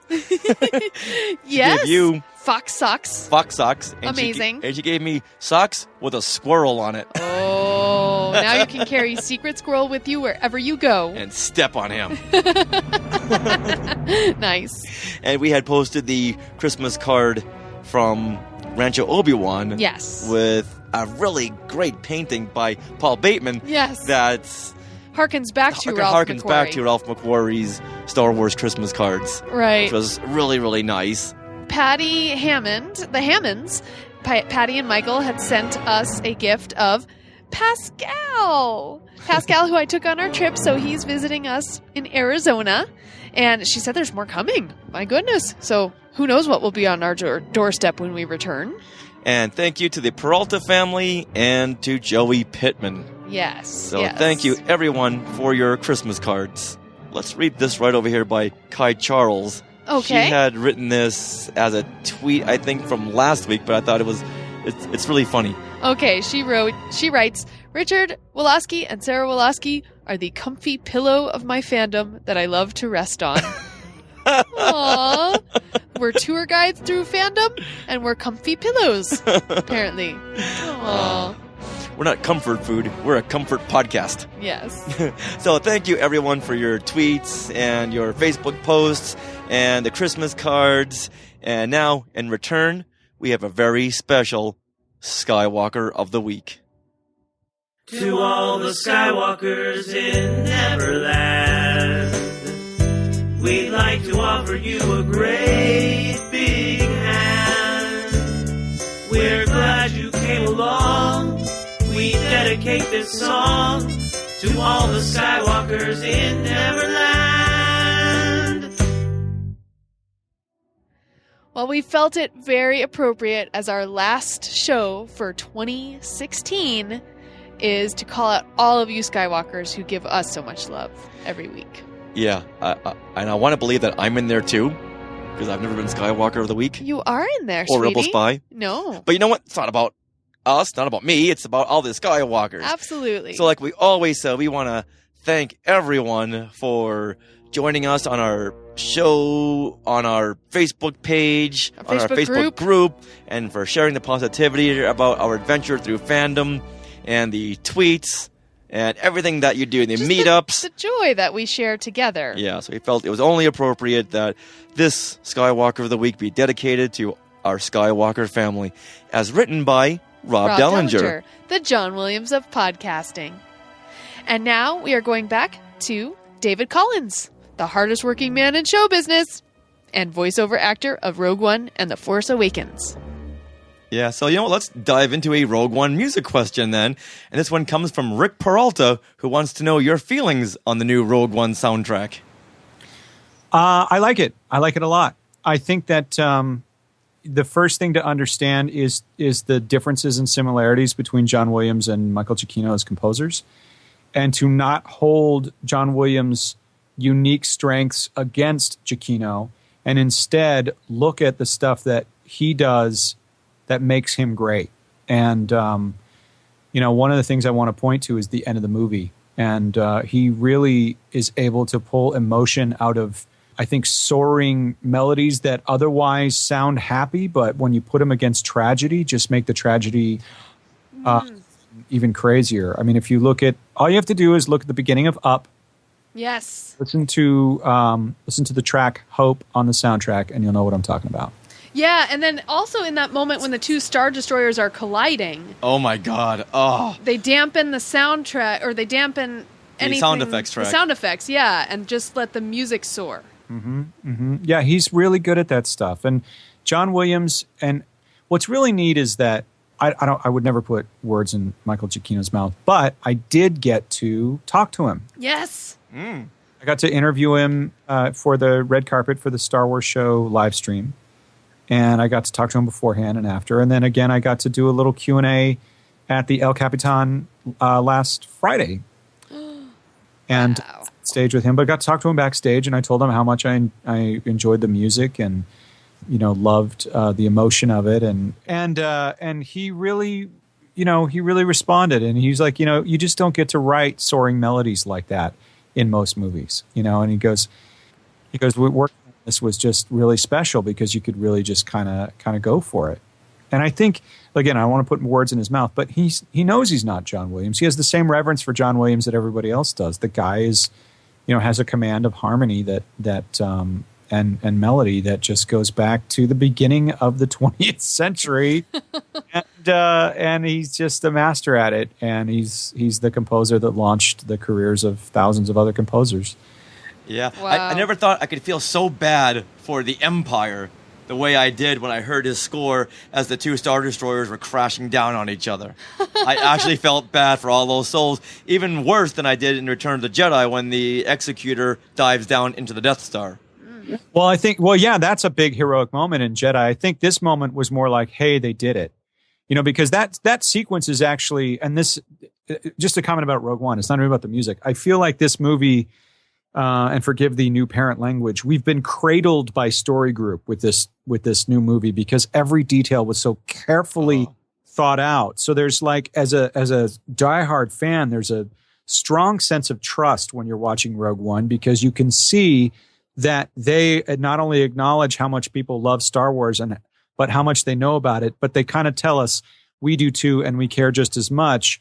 And it's in these little details. And this is one detail that, that is brought up. So you're following this very complicated battle, and in order to basically beam the plans. By the way, several transmissions were beamed aboard this ship. Mm-hmm. It literally is beamed by that satellite dish, right, in the tower. They can't take it; they're trapped down there, so they have to beam it. But in order to beam it, they have to get rid of the shield gate.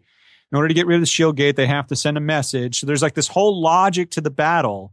And then that moment right there is kind of the payoff of it all working, right? And I think it's not the Star Destroyers crashing that's making the emotional music happen. It's they finally did it. And A leads to B, leads to C, leads to D.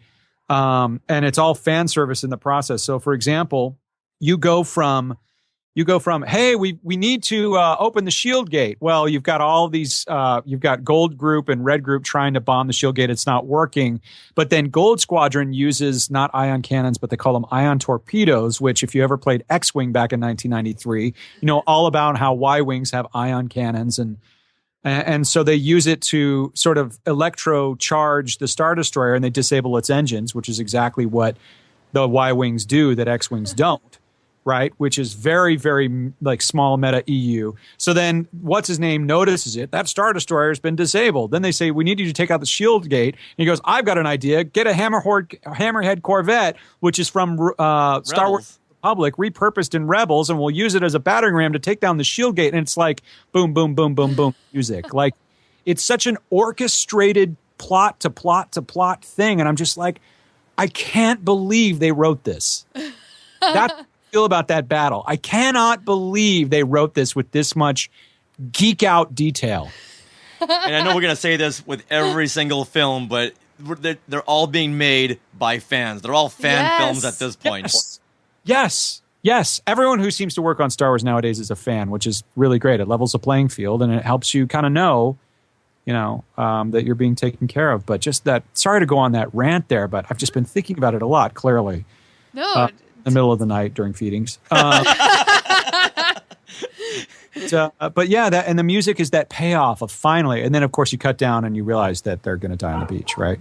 Right. Oh, I know. If you can hear him in the background, he's barking his approval. That's okay. Well, just wanted to say one note when you were, you mentioned your conversation with Michael Giacchino about how he doesn't get to write those soaring melodies anymore, and he was able to for Rogue One. That was like the first thing I noticed about Rogue One when I watched it the first time was just how, like, between every transition, to a different planet or something, you'd get these soaring, beautiful melodies. It was like he unleashed the orchestra. Yeah, it was really neat, and I can tell you too, just from seeing the movie in October to seeing it in theaters, it was largely the same movie. One thing that I noticed from seeing the movie in October to seeing it in December is how the movie didn't change all that much. And so I asked Giacchino about it. It was like, it seemed like it was, you followed the action really closely. And I'll give you this. I was going to save her oxygen, but I'll tell you this.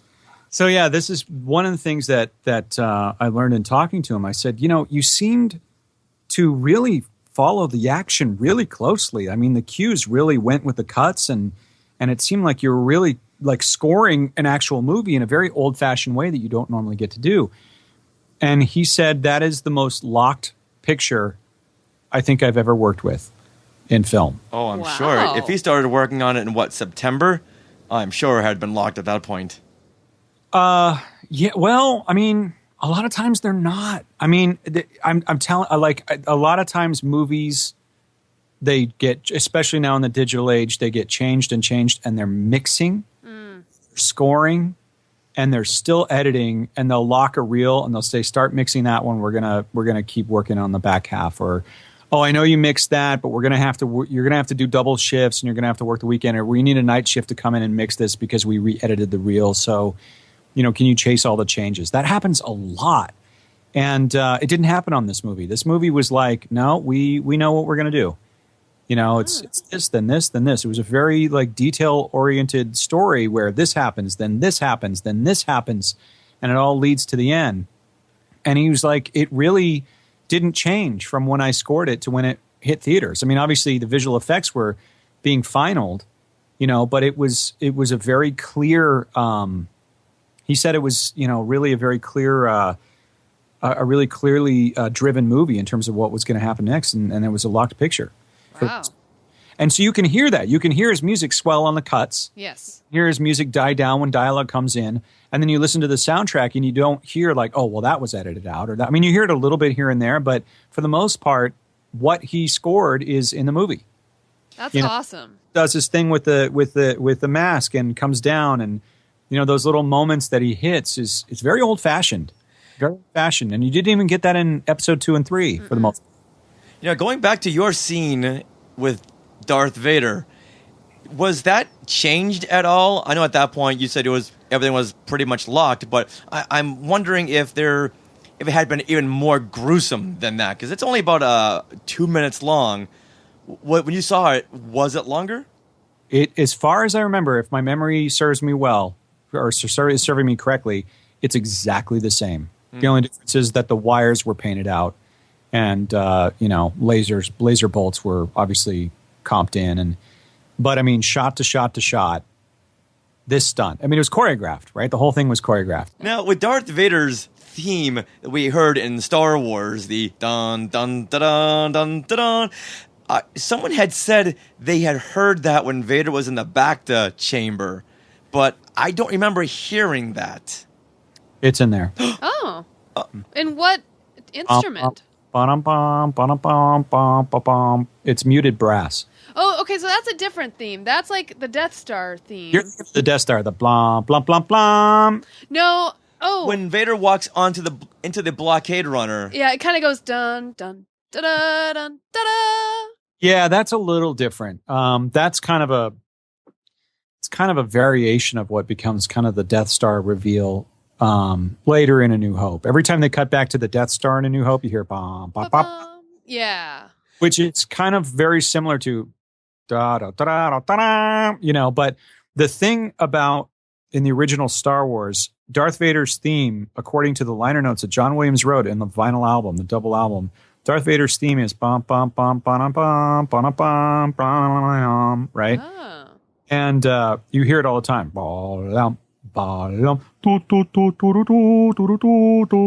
Like in bassoons and stuff, right? And in French horns and kinds of stuff, to the point where the opening battle between the rebels and the stormtroopers, you know, dum dum dum dum dum da da da da dum dum dum da da dum dum da da da da dum da da dum. It's all based on that. Oh.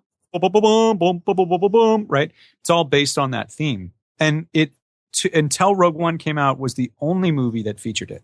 Because once the Imperial March was written for Empire Strikes Back, it was Imperial March forever and ever, amen, after that. Rogue One, you know, and there have been a lot of us have been talking about like, oh, wouldn't it be so great if they had the foresight to bring that back, even as an homage. You know, obviously it's not quite Vader if you don't have bum bum bum bum bum bum, and they did that in the prequels. But it would be so great to hear that theme again in a movie that took place right before New Hope. Yeah, and that's the theme I was asking Kevin Kiner to please include somewhere in Rebels. I don't want to hear the Imperial March, not until the Empire Strikes Back. Right now, we want to hear his original entrance music like we heard in A New Hope. And I was listening for that in Rogue One, and I don't know why I didn't hear that when he was in the Bacta tank. Yeah, it's right as, you know, the Bacta tank is draining and you hear the muted brass go. Nice. Yeah, it's there. It's there. It's right on the, and it's another interesting thing is that there are lower third super titles for where you are. You're at the Ring of Kefrine. You're on Jeddah. You're on Scarif. You're on Yavin 4. There's none for Mustafar. People were like, well, is it because they just don't want to put a prequel planet up there? No, it's because they don't want to give away it's Darth Vader, in my opinion. Right. Mustafar in the lower third, everyone's going to go, are we going to see Darth Vader? But instead it's shrouded in mystery, and the wonderful reveal you get, you kind of get it in the Bacta tank, but boy, you really get it when you see Krennic dwarfed by Vader's silhouette. Right. Comes into that room and summons him. And in that scene, you do get the classic Vader theme, and then you get the Imperial March. I recall hearing about Darth Vader's castle on this lava planet for decades. Now we finally get to see it. Yeah, and Ralph McQuarrie's original art, which I think was done for early concepts for Return of the Jedi. Yeah.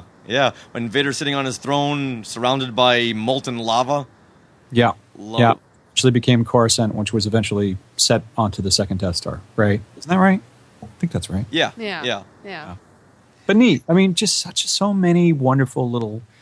I really loved Rogue One. I don't even know if I've had a chance to say that, but I loved it. I loved it more the second time. Well, the second time you get to watch it more, because the first time you're just so overwhelmed. The second time you're getting to really take it all in. And the third time you're really zeroing in on the background and the background characters and the musical phrases. And we haven't seen it a third time yet. No, but when we do, that's what I'll be focusing on. Like, there's David, there's Sam, there's Tom. Yeah, now that we know this. I'm so sorry. Cadbury Christmas egg, just thinking about it. You know, as a tangential point here, when they do the special edition of The Empire Strikes Back, I hope they call you in for the Stormtroopers. Who are you? Because I always thought, like, why is there a Muppet hiding in this closet and shooting C-3PO? It always sounds like a Muppet to me. It doesn't sound like a Stormtrooper. The one I think of is the Scout Trooper on Return of the Jedi. You know, is the one I feel like I try and sound like, which is freeze. You know, that guy. Well, for Star Wars, I know they used a lot of radio DJs, and they really have that deep resonating voice. Yeah, I hear it's quite a thing to see. Yeah. Do you want to move on to a personal question now? Sure. Okay. All right. What is your social security number? 1 2 3 4 5 6 7 8 9. All right. Sophia Hunt asks, I would love to know how he got his start as an intern at Lucasfilm and how that helped him get a role in the company. Oh, it's a long story. I'll try and tell you the short version. So I was a theater major and didn't take it past college. Instead of getting into Juilliard, I got into Berklee College of Music. And I started saying, I said, if I'm not going to do more theater in grad school, I'm going to learn how to do some engineering and work in studios, because I had bands and I was in and out of studios and stuff in high school. And of course, while I was there, Saving Private Ryan came out and Titanic came out and all these big sound movies that Skywalker was doing. And being from California and being a huge Star Wars fan, and The Phantom Menace was coming out, this was living in Boston. I started getting really interested in this idea of working at Lucas. I knew online that they had internships, and I had been obsessed over it in my undergrad, but they were all like, be an assistant chef in the kitchen, work in the mailroom. Okay. There was one position for sound. I worked all my classes towards it, and ultimately it wouldn't have made any difference except that a person working on the scoring stage there, which is where I started, knew a professor that scored a little film there, and he happened to be from Massachusetts. The professor said, well, next time you're back visiting family, come speak to the students. And he did. And I gave him, I told all my professors, I really want to meet him. This is my dream, blah, blah, blah. They walk up afterwards to introduce me to him. Hey, this is David Collins. He's really interested in working with you. And he was like, yeah, great. And he handed me a business card along with 30 other students. Heartbroken, thinking, this is never going to work. Well, of course, I followed up and said, I loved your talk. I was emailing him. And then I emailed him, 3 months later when I never heard anything. And then I emailed him another 3 months later, just kind of keeping in touch. Meanwhile, I went through the whole exercise of applying for an internship online and didn't hear anything there either. And then suddenly this weird thing happens where I'm in a session and the professor walks in, starts asking me all these weird questions, leaves. And then a day later, I get a call from ILM saying, congratulations, you're going to be an intern this summer. And I had no idea what was going on, except basically, long story short, out of all those business cards that he handed out to students, only 2 people bothered to email him on the email that he handed out. I was one of them. The other one is a good friend of mine named Forrest. And between me and Forrest, the only reason that I was given the internship is because I had bothered to apply online and had done essays and read letters of recommendation and GPA, all kinds of like transcripts and stuff.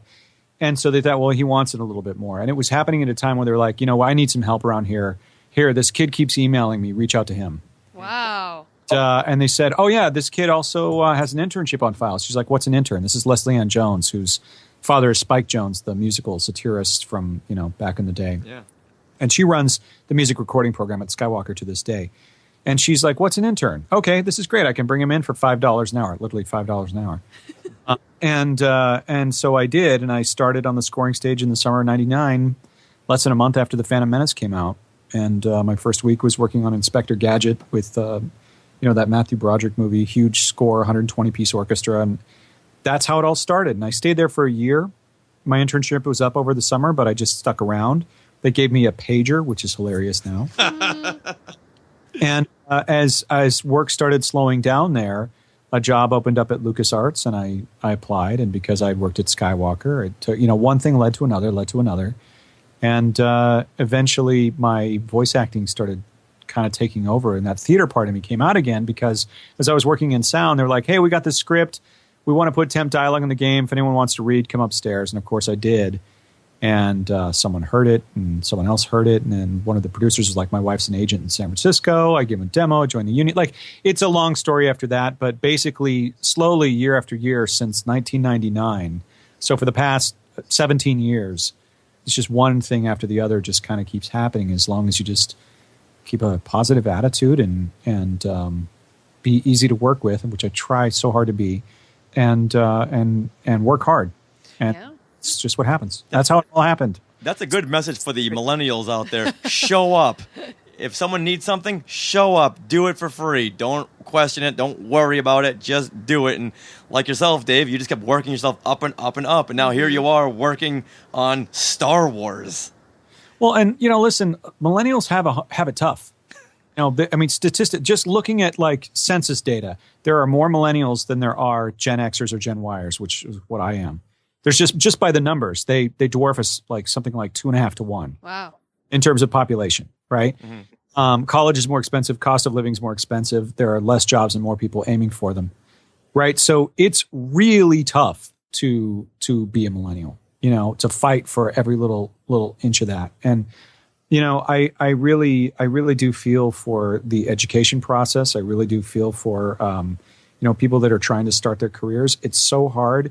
It takes luck and it takes being in the right place at the right time. But in order to manifest that, you just have to be easy to work with, have a positive attitude, and talent has to be a given. That can't just be like, oh, and he's got talent too. Like, it just all has to come together. And I swear the hardest part is showing up. You're right. It's tough. It's tough out there. Oh, I agree. But this is a whole different podcast series. If I'm looking to hire people and if it's all done through a text and they're not answering the questions that I'm asking them, then you know what? Move on to the next person. If I was of the millennial age and I knew that there was that reputation, I would leverage it like crazy. I would go out of my way to be the opposite because that's going to give you your edge. Yeah. No matter what, you need it. You need an edge. When I was at Skywalker, I was like, God, I wasn't even the best engineer at Berkeley, but somehow I'm here and they're not. And it's because I applied. Yeah. Because I was very nice. I was persistent but not pushy, or consistent but not pushy. And that's how that stuff works. It's how it happens. Well, you applied and you applied yourself. Yeah, and by people that are not motivated and are not willing to do it, that is great news for you. Yeah, absolutely. Well, and have your career soar, and best of luck to you, young person. Yes. Okay. Wow, that was a weighty topic there. Yeah. Well, let's bring it to just another personal question here. And Jeremy Hunt would love to hear about what you use to listen to music at home. And bonus, is a turntable in the mix? I'm looking at my turntable right now. It's an Audio Technica. Yeah, I have one. Lauren gave me one for Christmas last year. Oh. So yeah, I have vinyl and I listen to that. Vinyl's great. It's a process, but I do still buy CDs because I'm of that generation and I like to own physical copies of my music. I don't like to rent it from Spotify and I mean, I have a Spotify account, sure, but I like to actually have it. I like to have the high resolution. I have a home studio, so I listen on my surround speakers, even though I'm only listening in stereo. I can listen here. But to be honest with you, most of my listening happens in my car. Yeah. I mean, cars are where you do a lot of thinking and critical listening, and I listen to a lot of stuff in my car. Mm-hmm. And plus, we all live in LA, so we spend 95% of our time in the car. That's right. If you have to go somewhere, oh, good, I'm going to grab this CD and that. Of course, I have everything on my iTunes and my my phone when I'm walking the dog or I'm on an airplane or whatever. But when I really get down to listen to something, I'm listening in here. I mean, I've got Pro Tools and speakers and a mixer and I do have a turntable. I do go to Quick Plug in Sherman Oaks. There's a store called Freak Beat Records that I go to all the time on Ventura because I still love music stores and I love to hunt through and find old vinyl of stuff. And especially like old John Williams. I'm like, oh my gosh, it's Earthquake on vinyl. Oh, sweet. I still have my turntable from when I was 8 years old. Oh. And someday I'm going to pull it down, get all my records. Those systems sound great, and they're higher quality components than the ones that are made now. Because if you notice, like stereos haven't gone up in price, even though we have inflation. Components are cheaper. Back in the day, they were built like tanks. Yeah. Those are valuable still. Wow. All right. Well, we have a question from Chickafent, and they would like to know, what type of project would you like to work on and why? Would it be like a movie, a TV show, video game? I love doing all of those. I've done a lot of video games in my career, and a lot of them was Star Wars. Of course, I was at Sony for a long time, and recently I've been doing a lot more animation and doing some voiceover. I've been doing some anime. I'm in a show on Netflix called Butter Snakes and Gumballs, which is really cute for kids. And what else? I've done a few movies now, which is great, doing voiceover. I'd love to do more on camera stuff. It's kind of a new area for me. I love hosting, but really my hosting stuff is really just about Star Wars right now. It's got to be about something that I'm really passionate about. I don't see myself going off and doing, hosting about... Hosting baseball? Yeah. You know, that would be my brother. You know, he'd be great at that. I think Dave and I should host a baseball show. It's like, okay, Dave, someone just threw a ball to that guy standing on that dirt area. I mean, I played Little League for 7 years. I went through the whole thing. I just don't follow it that closely. Okay. You know, so I can tell you who the players are. I could tell you the rules. Oh, see, you're better than Richard. I couldn't even tell you that. Oh, okay. Well, who's ahead right now? And how many games to the World Series? 190 something.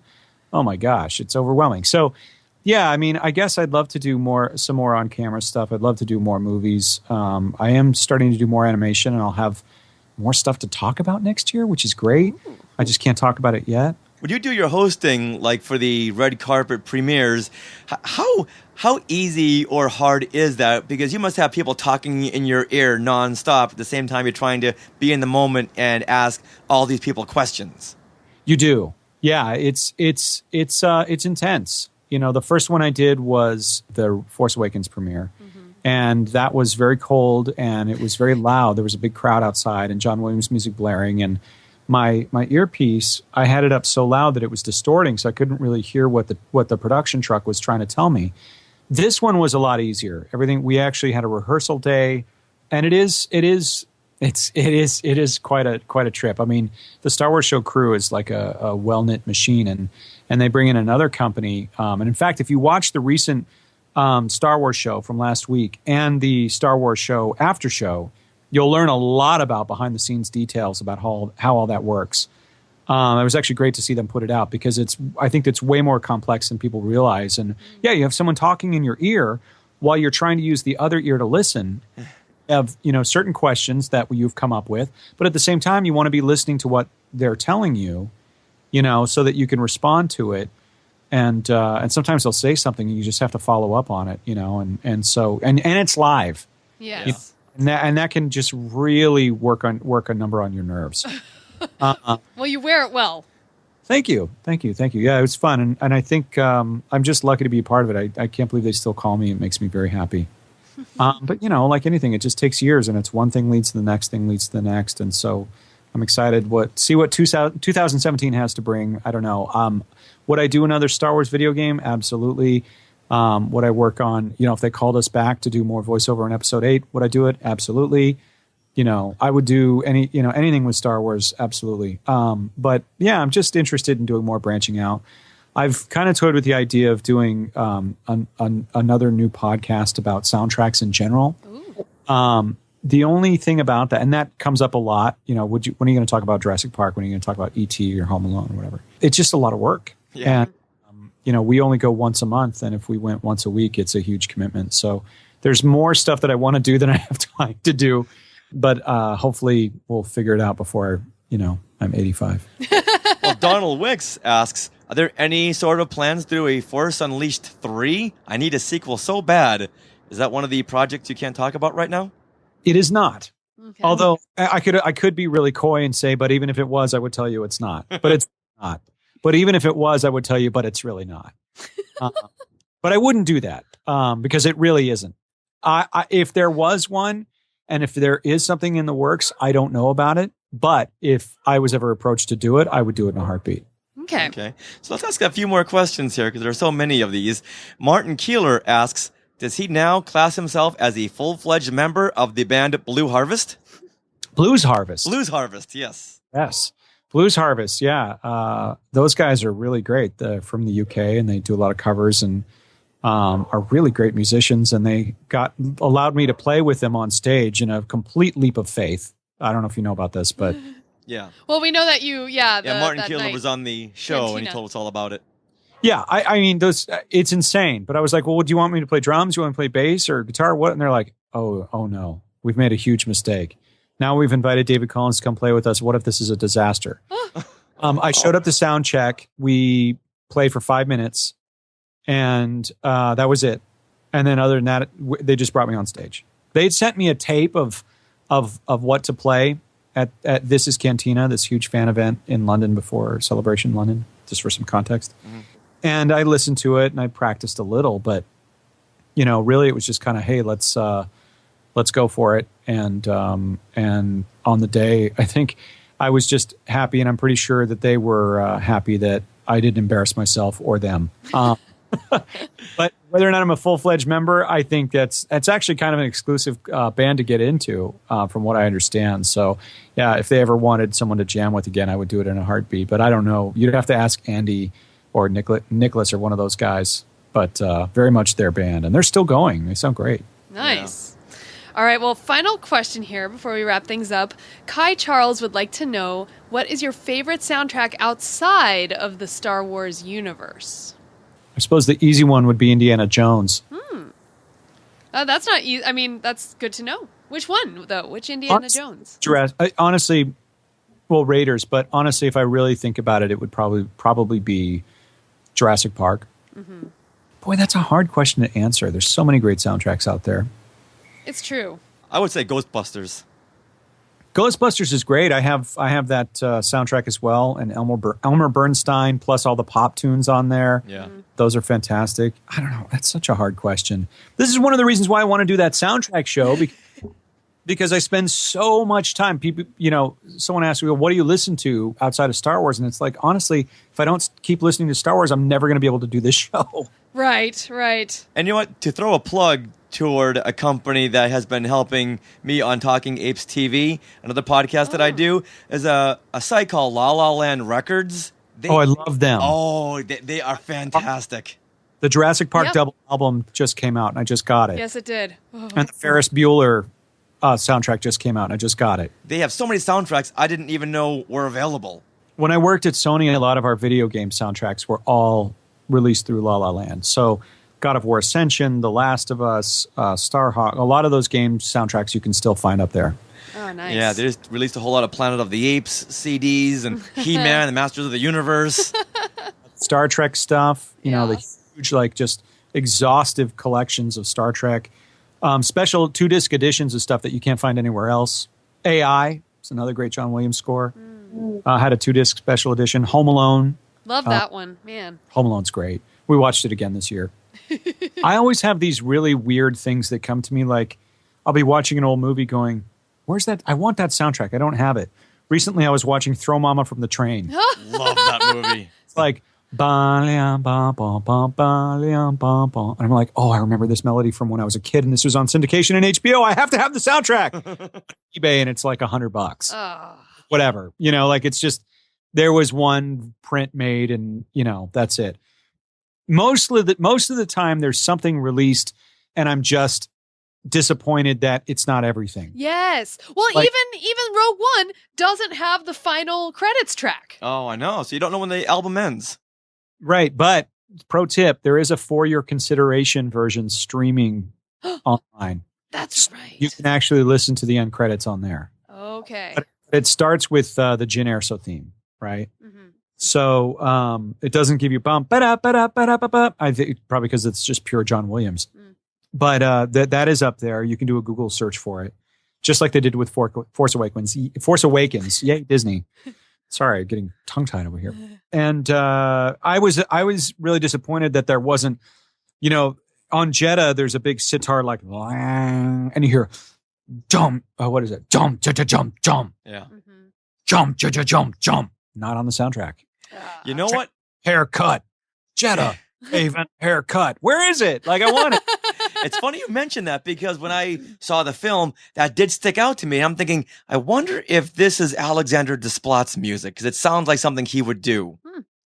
No, it's all Giacchino. Yeah, all Giacchino. Just I think being textural, and there is a sitar version that happens later when I believe when Saw is interrogating Bodhi Rook.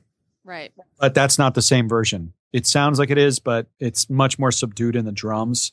I'm talking about the big metal show. The first time you see Jeddah, when Bodhi's being brought to two pipes, Right. That's not on the soundtrack. Neither is the big Rebel fanfare when you first arrive on Yavin 4. At least I don't think it's on the soundtrack. It's so new. I'm still researching it. Right. Yeah, but I've been hearing it nonstop ever since we got it last week. And yeah, I have noticed a lot of tracks that I loved in the movie are not on this. So I'm figuring Disney's going to do what they do best and release it again 3 months later on. Hopefully. Yeah, we still don't have a complete version of Force Awakens. That's true. Oh, Yeah. Yeah. All right, right. Dave. Well, with all the information that you've just given us about behind the scenes of Rogue One and everything else, it's going to take us so long to just digest this, because I'm so glad you gave us the exclusives on this, and we thank you so much for what you do for us and for all the Star Wars communities out there. And if people want to get a hold of you on social media or find Star Wars Oxygen, where do they go? Just go to @DavidWCollins on Twitter. That's probably the easiest place. Okay. I seem to do everything on Twitter, announcements or links or whatever. Hashtag Star Wars Oxygen works. And then those are probably the best two, I think. Sounds awesome. I'm on IMDb. I'm on Facebook. I'm all over the place. All right. Well, you know what? Give Lauren a big hug from us. Give Ben a big kiss on the head for us. And give your puppy a pat. Will do. I'm going to go see what's up with this crew. It's a busy household nowadays. I'm sure. I'm sure. All right. All right, Dave. Thank you David. very much for joining us. Yeah, thank you. All right. Bye-bye. Bye. Bye. So that'll wrap up this episode 150 of Skywalking Through Neverland. And we want to thank Tricia Barr for coming on and talking about Carrie Fisher. We want to thank David Collins for coming on and talking about Rogue One, about his career and answering all the Skywalker questions. Yes. And we definitely want to thank all the Skywalkers out there for helping us with the show. The show could not become a show without your help. Either you're asking questions, if you're posting things about Carrie Fisher, everything that you do, we really, really appreciate. We read, we appreciate, and we love you all the more for it. And this really is our Skywalker family. So let's cherish our family in this time and just enjoy what is coming for fandom. Either Right. Star Wars or Disney. Let's for enjoy 2017. All right. And then if anyone wants to reach out to us on social media, please do. You can reach out on Twitter @SkywalkingPod. Are you going to do this now, Richard? Yes, I am. Where else can we find us at Skywalking On Pod? Instagram, Periscope, and this Snapchat thing. Yeah, sort of, kind of, maybe. And as always, we'd love to hear your comments on our Facebook group about each and every show. We'd like to know what you really liked, Or questions we have of guests coming up. or just the things that we may say that you find interesting and worth reposting and retweeting. And it just knows that we're doing our job right and entertaining the Yes. Skywalkers all over the world. Yeah, and if you want to join our Facebook group and have not yet, we are a closed group on Facebook. We're getting several requests that seem kind of weird and fishy, so we're not letting anyone in that we don't know. So if we don't know you, all you have to do is find another of our social media outlets and just, tweet us or message us and say, hey, I want to be a part of your Facebook group, and I listen to the show, basically, because we want our Skywalkers in there. And then you have to go to Facebook and actually request to join the group. So just search Facebook for Skywalking Facebook group, and it should pop right up and request to join.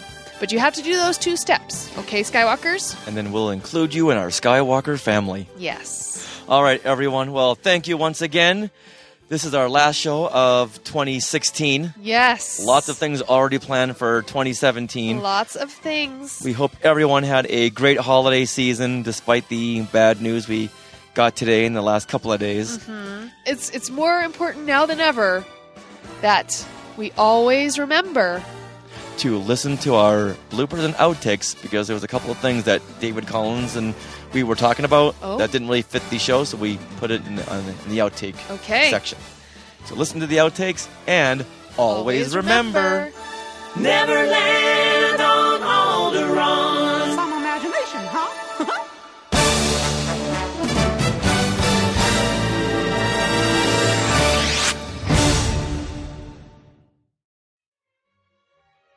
To our Skywalkers and Tweetwalkers, thanks for listening. Skywalking Through Neverland is created and produced by Richard and Sarah Woloski. Original music by Rob Dellinger. Creative consultant Mark Augushowitz. Technical advisor Peter Heitman. Facebook administrators Donald Wicks, Joey Pittman, and Norma Heitman. Skywalking Through Neverland is intended for entertainment and information purposes only. Any sounds, music, and clips played during this podcast are the property of their copyright holders. All original content is property of Skywalking Through Neverland, all rights reserved. Sorry, had to be said. I know vinyl is making a comeback, but I'm still waiting for 8-tracks. Yeah, exactly. Or cassettes. Please, no cassettes. CD long boxes when CDs first started coming out.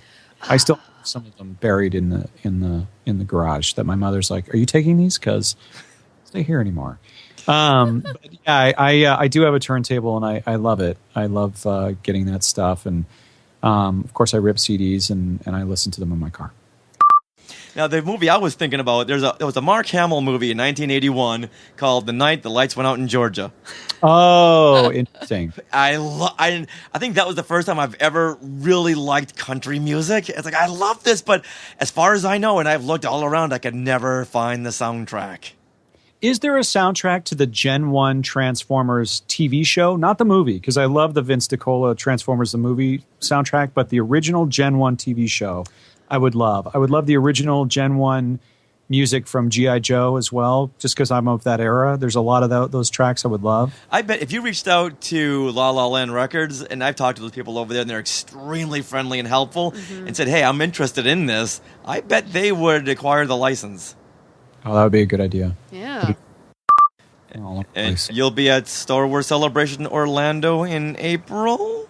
Maybe. We'll see. Okay. I have to bring the family. Yes, that's right. Oh, you can do a whole panel on being a parent in the Star Wars generation. Oh my gosh. I don't know. I have to ask Lauren. She should do that panel. Indeed. Oh my gosh, that would be amazing. Oh, we should have you on Step in Time. Oh, that would be fun. I'll tell you what. This whole Star Wars movie every holiday season is really cutting into my holiday traditions on Sirius XM listening time that is tradition every year. Because I love classic 20th century schmaltz. Just bring it on.